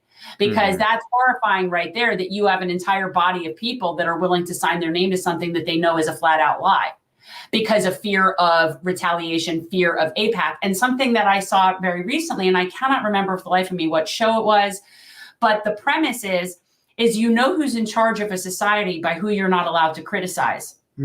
And the person was making this sort of point where, like, okay, if you're in Russia and you criticize Putin, or if you're in China and you criticize the Communist Party, or like all these different, examples of where shows you who's in power is who you can't criticize. Well, what do we think about that in this country? Because who is it that we can't criticize here? As far as I can see, it's the state of Israel. So then does that mean that that's who's in charge? Because I can criticize Joe Biden, I can criticize the Congress, I can criticize my own country, but I can't criticize Israel. And you could totally criticize. So that's really scary. And the fact that we have a Congress that has basically signed an allegiance to a foreign entity should be very scary. Yeah. The fact that we have laws in our states that say we can't protest a foreign entity should be very scary to people. Well, you know what else is very disturbing? And the fact that about 11% of, like the entire, like the entire United States Congress, the House, the Senate, about 11% supports a ceasefire. And honestly, that's higher than I would have expected. Meanwhile, about, 70, 80% of regular Americans support a ceasefire. And it's just like, how disturbing is that? A, that it's that low. B, personally, I'm surprised it's not lower. Right. I mean, that should give everybody pause and give everybody just kind of looking around and going like, what kind of nation is this? Well, the answer is we're an empire. We are a straight up empire. We're going to have the same fall from grace that all the other empires have had, which will be a good thing for the world. But yeah, I mean, it's just like when it's staring you in the face like that. That's such a disturbing mechanism to kind of wrap your head around. 11%, and I'm surprised it's not lower. If somebody asked me what I would have expected, I would have said maybe 2 or 3%.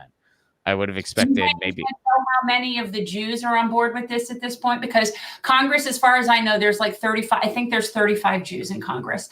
I want to say it's like 28 and 10 or something like that. There's one. Or 25 and 10. Just one. And there's one that has signed on to the ceasefire. See, that infuriates me at a level that I can't even really verbalize. And that's always the worst part. It makes me want to scream so loudly, because that means that you are looking at any Jew that's in a position in this country to have any influence, like in a house like Congress, in the legislative body, you've got Jews. None of them are making a real point on this. And I think that is extremely scary. This is why people are going to even be lashing out more against Jews, is because of people not willing to take a stand like this and do what's right. I mean, this is just like so crazy to me. And not one of them. I think there's 35 Jews in Congress. And that's always been the biggest problem with Wasserman Schultz, because everybody talks about her when she was with the DNC, and obviously her domestic policy is terrible. But in terms of her foreign policy, I mean, she is as war hawkish as, Liz Cheney would be. Like, there is no bridge that will not be crossed. And the fact that she was the figurehead, if you will, of the anti-Zionism is anti-Semitism bill, that tells you all you need to know. They all signed it. And she went on the steps of Capitol Hill and said, you are not human, or you're an animal, basic. Very racist tropes, mind you, if you understand. Well, Zionism is racist. But basically saying, you don't have a soul. That's what Wasserman Schultz says. If you don't sign on to my anti-Semitism my anti-Zionism is an anti-Semitism bill, you don't have a soul, is the exact word she used. This is crazy. And there were people that were pointing it out and basically saying, okay, if that is not if that's not an Islamophobic, et cetera, trope, I don't know what is. And yet they all still signed on with it. Yeah. Which is because you even had somebody like, what's his name, Nadler, was at least kind enough to speak out against it, but then he just abstained. So, okay, great. Thank you for abstaining, which to me shouldn't even be an option. And that's always the big problem here when you're talking about building a coalition, and why this particular issue, as we conclude the conversation, this wonderful Festivus, which was birthed out of a Jewish mind, if you will, of Larry David. The idea that you don't think that a lot of the rise in anti-Semitism in this country cannot be traced to the actions of Israel and the Jewish politicians in particular in this country, who go right along with what AIPAC wants, with what ADL wants, and what DMFI wants. And Debbie is one of those leading spokespeople. And it really sucks that you have people like that are making it more difficult for people in the Jewish community like Jen, who are saying the right thing and are just seemingly being drowned out. If you have 35 members of Congress and only one of them who is Jewish is actually saying, yeah, maybe a ceasefire would be a good idea. Yeah, that's right. It was the girl from, she's from I want to say she's in Massachusetts. Or New York, again, one of those. What's a Northeast state, but not otherwise. The one thing I will say on all that, though, is that, and this is really sad whenever I see it, and I find it absolutely disgusting, and I block these people immediately. There are anti-Semites out there, obviously, and a lot of them have kind of used this to further their anti-Semitic views, and they have tried to draw points of association to others, and I find that so disgusting. I can't even put it into words. I mean, you know, like I have Jewish people in my family, and it is so appalling to me when, you know, and it's happened to me. I mean, I'll tweet something about, you know, what's going on, and then somebody will tweet, well, it's the Jews, and some horrible anti-Semitic thing. Yeah.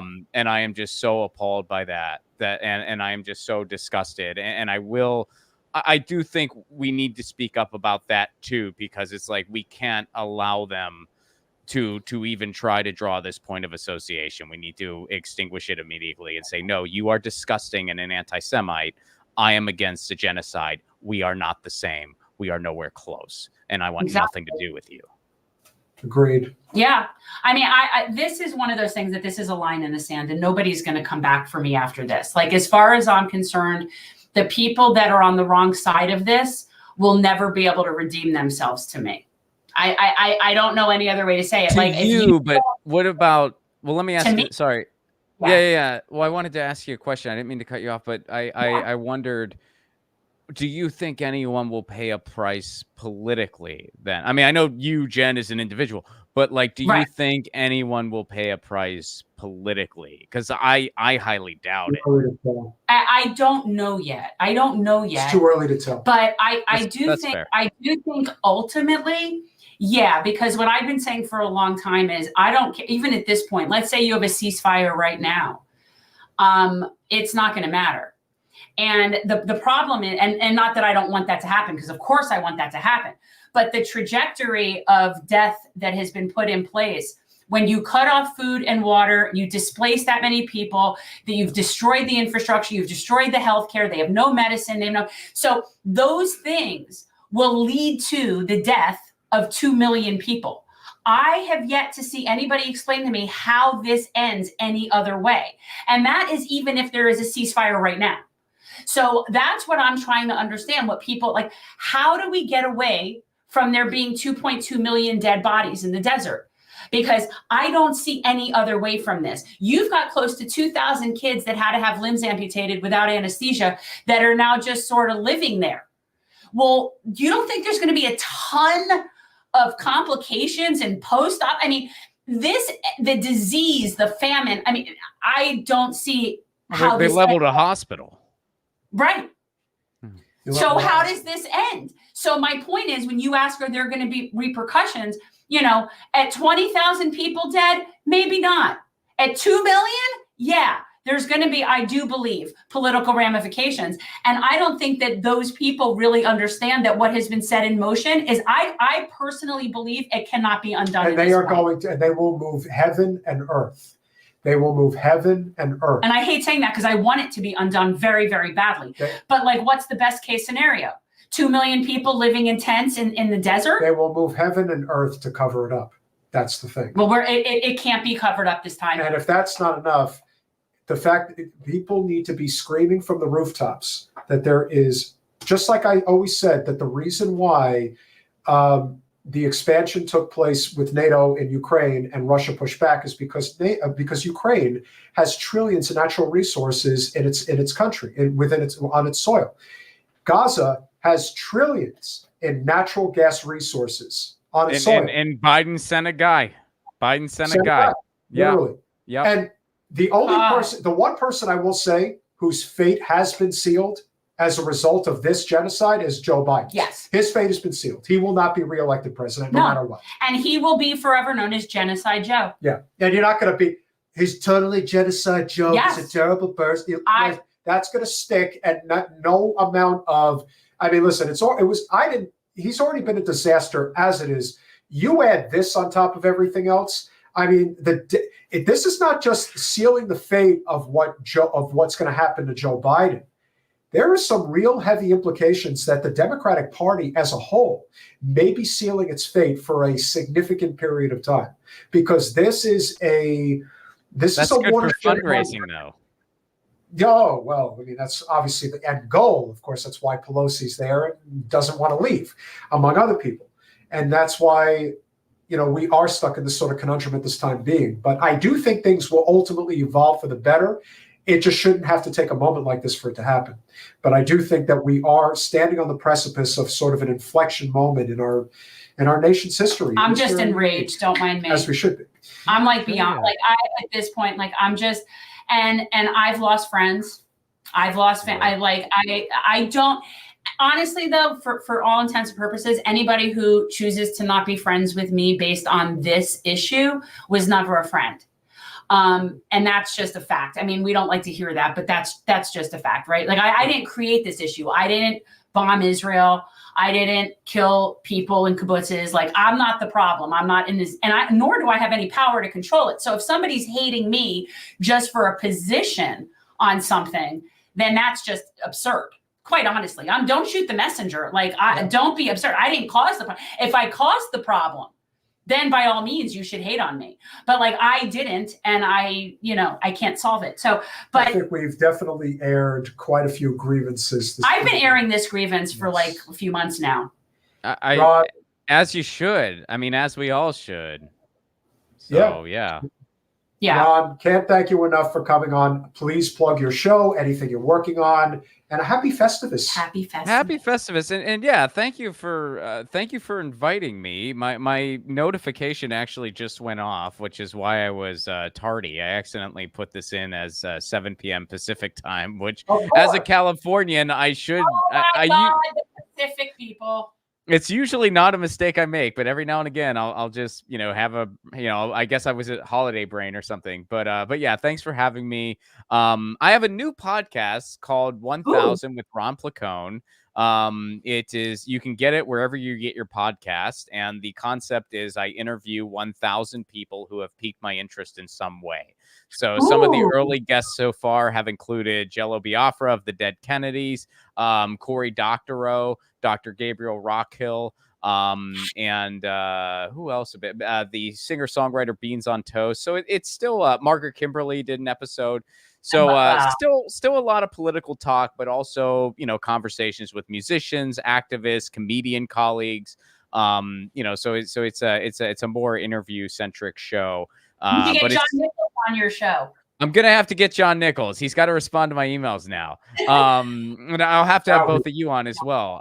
But yeah, so that's 1000 with Ron Placone, wherever you get your podcasts. I finished up a movie. There's some screenings that have already been announced. Tucson, Arizona, Omaha, Nebraska, Pittsburgh, Pennsylvania, Washington, D.C., and we're going to have some LA events soon. So ronplacone.com, if you're in any of those cities, get tickets now for a screening. And the Pittsburgh, we're actually doing a show and a Q&A, so I'll actually be there in Pittsburgh. So get your tickets now for that. And when are you doing that? March 22nd is Pittsburgh. Yeah, it's February 22nd is Tucson, and February 29th is Omaha. Those are just screenings of the movie at different theaters. I won't physically be there. But the movie is called Left at Wall. The trailer is out now. You can catch it on my YouTube channel. I think I've talked about it with you guys before. I finally finished it, basically. Like it took me 2.5 years, but I finished the movie, and we did a soft premiere this past November in San Pedro, my neighborhood, at the San Pedro International Film Festival. And we're going to be doing screenings all across the country and internationally. I'll be announcing more soon. So far, those are the ones that are confirmed. That's awesome. Yeah. So this has been a weird year for me. This has been a very very Dickens-esque best of times, worst of times year, because it's like I got to do some really cool things, but then, you know, my industry was shut down for like 8 months. There was like no work. So it's been a very much like, in some ways this has been the worst year. In other ways it has been an awesome year. Yeah. I kind of like a little more balanced of a year. You kind of like it like this as opposed to going like this. Yeah. It's been very much a massive highs and crushing lows year, because there's just been a few bullet points where you'd be like, oh my God, you must have had one of the best years ever. And it's like, well, kind of. But then also my industry was shut down for a freaking year. There was like no work available. So that was not fun. I don't know if you got the memo. Los Angeles, not cheap. Not a good place to be out of work indefinitely in. But yeah, you know, I mean, you know, I stayed busy, whatever. And and also Graham Elwood and I filmed a game show pilot. Chris Garrett wanted me to mention that. So what's that going to be on? So I don't know what, I mean, so far we just recorded the pilot, and there's a little, like, I have a little like highlights reel on my Instagram and stuff, but we're going to try to get somebody to buy it. And then hopefully we're going to have a game show. What kind of, I want to go on a game show. That sounds fun. It's fun. We'd love to have you. Yeah, it's called Anything Can Happen. We've been doing it for a couple years. It started as just something to do during lockdown when everybody was home 7 days a week, 24/7. We like started this little game show, and it was easy to get guests because everyone was just home. But then when lockdown ended, it just got harder to do it because it was just harder to schedule and stuff like that. So we made a live version of it. Like we kind of like, you know, wrote a live version to be done on a sound stage. And we ended up eventually we got a music person. Her name's Donia Oxford. She's amazing. She does all the music for it. She wrote a proper theme song. And then the comedian James Adomian does characters in between rounds. I don't know if he does as good as Bernie as I do, but I've heard him do Bernie before. He's a pretty funny guy. He's very good. I mean, I there's a lot of great impressionists out there, but James is probably my favorite. He's incredibly talented, very funny dude. And he does a killer Jesse Ventura too.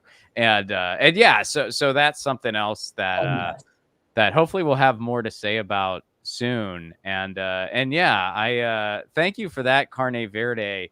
Ron jams Econo in spirit, if not a van on the road. Minutemen, San Pedro. Yeah, that's a big San Pedro reference.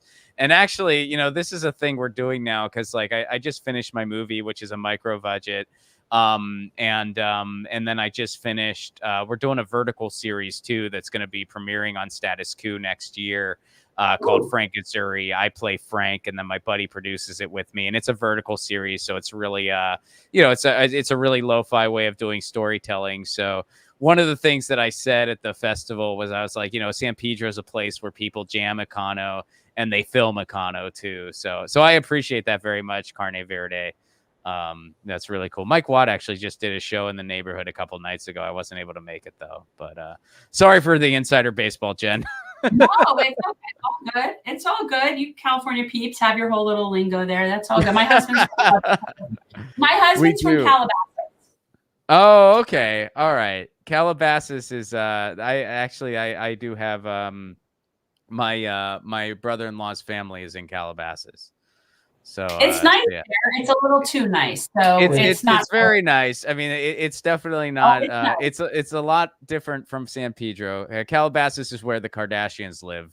For anyone that might be wondering. I don't know if that's actually something that it would be a bragging right at this point. I would say it's definitely not. Thank you so much for coming to Festivus, Ron. I really appreciate it.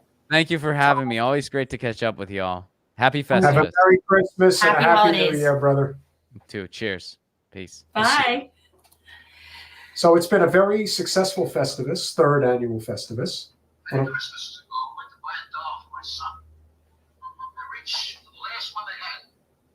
So did another minute. As I rained blows upon him, I realized there had to be another way. Out of that, a new holiday was born. A Festivus for the rest of us. That is the story of the Festivus. We have an amazing amount of contributors. Yeah, that you're going to came have to in on the tally. site. We're going to have to Yes. tally it up. So We're going to have to tally it up. Nadia, Yvette Chambers, always a pleasure. Dems torpedoed McGovern because he was too far left. That is correct. That is where the whole, was it Dems for Nixon, I guess was what it was called. It was because something like that. Bernie just redid his experiment. Lenin's The State and Revolution has a good description of it. Here's what I would say to counter McGovern versus Sanders. What you have to remember is that we already went through all these. You keep doing what you're doing. Bernie was a real threat to actually win because he was doing it in an era where you can't control the message the way that you could over 50 years ago. In 1972, it was much easier to control the message that George McGovern is damaged goods, he's going to sink the country into the ground, et cetera, et cetera. There was too much information in spite of all of the, torpedoing, if you will, of Bernie, that just wouldn't have had the same effect if he became the nominee, especially in 2016, which is why they had to move heaven and earth to make sure he didn't win the primary.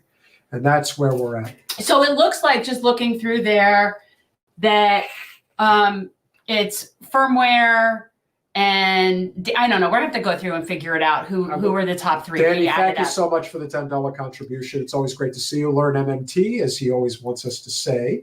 Firmware, Israel has finally gone too far. Oh. I agree. Yeah. We both agree. They've definitely gone too far. Firmware, again, $5. We are on the same trajectory as Persia, Athens, Rome, Ottomans, Spanish, Portuguese, Dutch, British, and the USSR. No argument. So we got to add up and see who's getting our packages. Firmware, $2. IDF is running a recruiting drive for Hamas. Oh, yeah. Oh, yeah. That's when you murder that many innocent children in particular, that's probably one Hamas soldier as a result. And finally, once again, Nadia, Ben Gurion Canal for IMEC also goes through Gaza. So I guess that's another pipeline that would be utilized. So let's add it up. You got to add up and tell me who my top three are. And guys, so here's the deal. I made this piece, and for people who don't know, I dabble in art from time to time. And I made this particular piece. It's a free to piece, and I actually have it so that we could put it up on the screen. What do you think about that? Yes. Okay, so guys, I made this piece. Do not mind the shiny thing. It's in a plastic wrap. So it's Passion Drives Revolution. This is it's an original piece, and it's matted so that it would fit perfectly in an 8x10 frame. And it's it's pretty nice. So I don't know, like, you're the one who's always wanted me to bring stuff in here. So I have this piece, and it is here right now. All right, so we have to so it was top three, right? Is that what I have three Festivus packages, and guys, and whoever it is, I need to know shirt sizes because you guys are all going to get Gem Change t-shirts. Okay, so our top three, but I'm going to have a little caveat here. Our top, because I'll explain in a second. Okay. So our top three are Firmware, Teresa, and Danny Wyndham. Okay. So those are our top three contributors, with a special mention to Notary, who missed being in the top three by 1 cent. Oh, that's so unfortunate. 1 cent. And really, yeah, that's kind of sad. But yeah, and then so all three of you guys that are our top three, please put your t-shirt size in our chat so that I can send out packages. Probably won't happen until next week. But yeah, that's what happens. What did you do to be the top three? Whatever you donated. Whoever donated the most. Our top three. Got the contribution. But Notary, thank you so much for the $9.99. And thank you all for your amazing contributions this evening. Remember, if you are not currently a supporter of our channel on Patreon, for as little as $5 a month, you can become a supporter of our small but mighty channel. And yes, Chris, that is a very good point. $5 a month, you are part of our network. It is very appreciated. And of course, if you give a little bit more, who's getting the Ass Man? All of them get the Ass Man. Oh, they all get the Ass Man. Everybody in our Yes. top 3 gets an Ass Man, the airing of grievances, some Festivus pencils, and having a donation made in their name to the Human Fund, as well as a Gen Change t-shirt. So guys, if you are in that, large, absolutely. And the truth is that if people don't specify, I was just going to send out larges anyway. Yes. Firmware and Danny, let us know what size Yes. you need. You can always email us. You know, this is firmware. Well, that's not firmware. That's firmware's dog. Right. That's not firmware. Firmware is not a dog. Firmware's name is actually Chip. So, of course, XL for firmware. Okay. Cardi Verdi. Oh, my goodness. Thank you very much. Happy Festivus. Y'all are doing the best work out there. Here's hoping for continued subscriber growth. Thank you. I'd like that. And we have been That's remonetized, obliged. which is very nice Yes. to be back in the world of the monetization, which for who knows how long, but it's still very good. Yes. And that, well, as long as we do not talk about topics that should be unnamed, is a problem for, as we've often said. Right. But as you guys can see, this image, It's a really nice piece. I did it specifically for Festivus, but really what this should be something like if somebody signs up to be like a $25 patron or something like that. Just so you guys know, these sell, when I sell them, they're $30 for this is Jen actually makes these herself, guys. Yeah, they're original. They're all original for sure. Well, that is it. Yeah. So It's kind of, I keep them in, they're always sent down in plastic and they're matted. This one actually has it's pretty clear. it's pretty good. Has the letters on the mat. And so I would say, for thank you so much, Firmware. And yes, it is Christmas too. Yes. I mean, I'm not averse to the idea of Christmas. I grew up with Hanukkah, but I grew up with both. Yeah. We had Hanukkah. And where I grew up, most people did not do Christmas. I grew up in an extremely Jewish area. You even said that you didn't really meet somebody of the alternate faith. I knew non-Jewish people, but they were definitely the minority. Like that was definitely. Nadia, thank you so much for the $2. Suez Canal alternative via Aquaba is not a pipeline. Not a pipeline. Interesting. There's no question that the. You think you just got beat out of the top 3? I don't know about that. You're just a goyim. That's it. That's kind of like, it's not nice. No. I say Gentile. Yeah, you're. I always say Gentile because that's what my dad always said that. So he just always say Gentile. So we are going to close out the year on Thursday. We will do a New Year's Day show on Monday the 1st. Is it Monday the 1st? Am I doing the math right? I don't know if I am. I don't think, or is it the 24th is Sunday, 25th? I think I was right. Yeah, it's the Monday. Okay, so we will do a New Year's Day show, but we are going to close out the year with our good friend Steve Grumbine on Thursday.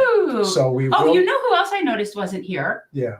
What happened to Max? Texted him, he never responded. Oh my Maybe goodness. he fell asleep. It's possible. It's possible. Things happen, guys. It is Christmas Eve. So Erev Christmas. Erev Christmas. That's what a Jewish person would call it. Well, what we used to do when I was growing up and down in South Florida, there were actually what were called Jew-to-dos. And it comes based on the what's a Jew to do. And when it was Christmas, they were like, what's a Jew to do? So they would have they would have like these kind of balls, like parties, like dances, clubs. Yes, that's right. The matzo ball. Kind of like the matzo ball. And they would do that. And the one for Christmas always called like, it's a Jew to do. And it was just, that's the kind of nonsense that I grew up with. Firmware, did I get Danny, what size shirt are you? And we need your size shirt. Make sure to email us if necessary, I might Danny. know. Yeah, Danny. Okay, so that's important. But I might know that. Please tune in on Thursday. We've had some pretty good turnout this evening. Obviously, we appreciate all the support that you guys provide.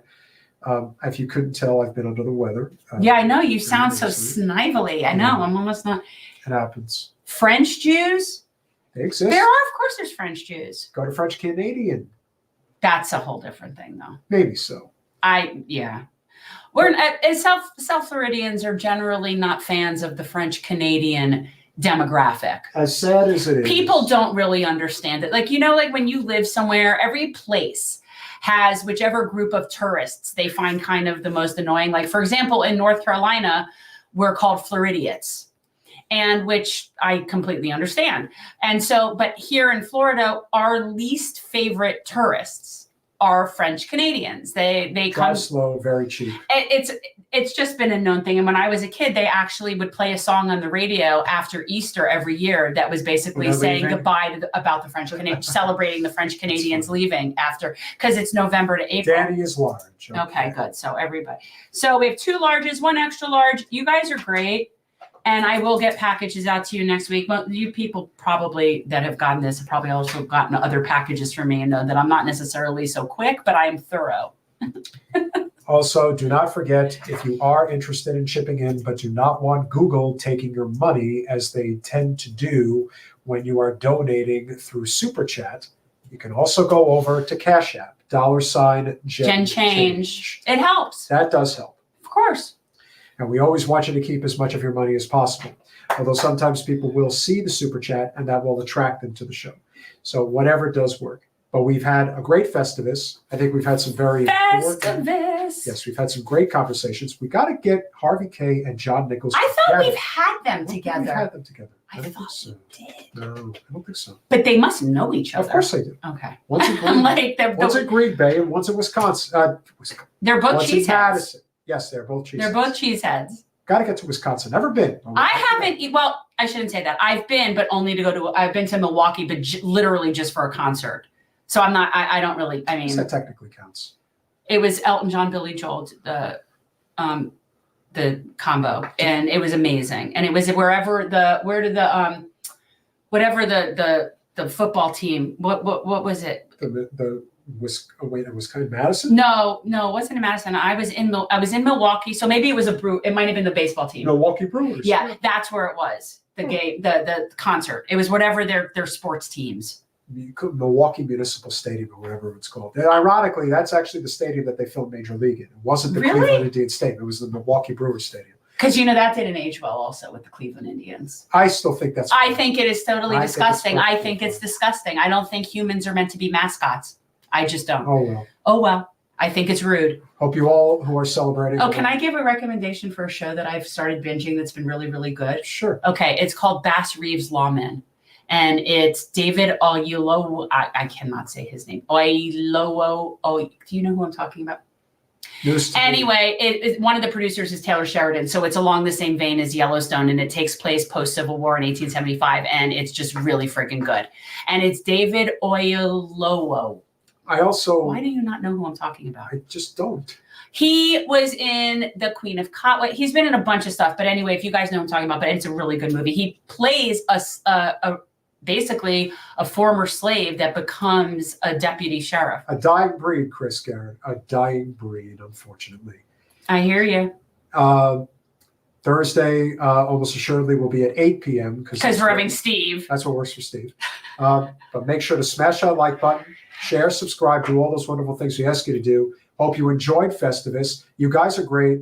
Teresa, Travers, Ray J. Yeah, at least Scott Walker is Barney, gone. That's Chris, for sure. All of you guys. Yeah. You Colanello, Firmware, Nadia, Hollyhorn, Neoliberal Tears. Good to see you. You guys, RC Quake fan. But you guys are really consistent. We've been on for 3.5 hours, and you guys have been here. It's great. You really are amazing supporters, and of course, Travis. We're not going to get numbers like Keaton and Russell get. No, listen, Keaton and Russell have done great in their own right. There's no question about it. But they have aligned with certain people that have much bigger platforms than we do. And if that works for them, that's great. We appreciate their message and we appreciate their friendship and being able to come on here and ham it up. Yeah, I occasionally something will come through or I'll watch something and I'll text Russell and it's always entertaining. Yeah, no, we definitely have good camaraderie with them, as we do with a lot of other people. We're glad to bring together as many people within this left populist labor movement. And I want to say, Travers, I think that's you that's been pointing out about Rania, and I'm not exactly sure if what in particular you're referring to, but Rania has obviously been doing amazing work on the Gaza issue in particular, of course, but Breakthrough News in general is one of my news sources. But yeah, definitely shout out to Rania Kalik. on how her and Eugene per year is amazing. And he was one of the speakers at the rally and he's amazing. So yeah, shout out to Breakthrough News. But yeah, if I don't know if something Rania did in particular, but she's always doing great stuff. Yeah. In the meantime, we love you all. Smash that like button, share, subscribe, do all those wonderful things we ask you to do. Have a Merry Christmas, and we'll see you Thursday. Bye, y'all.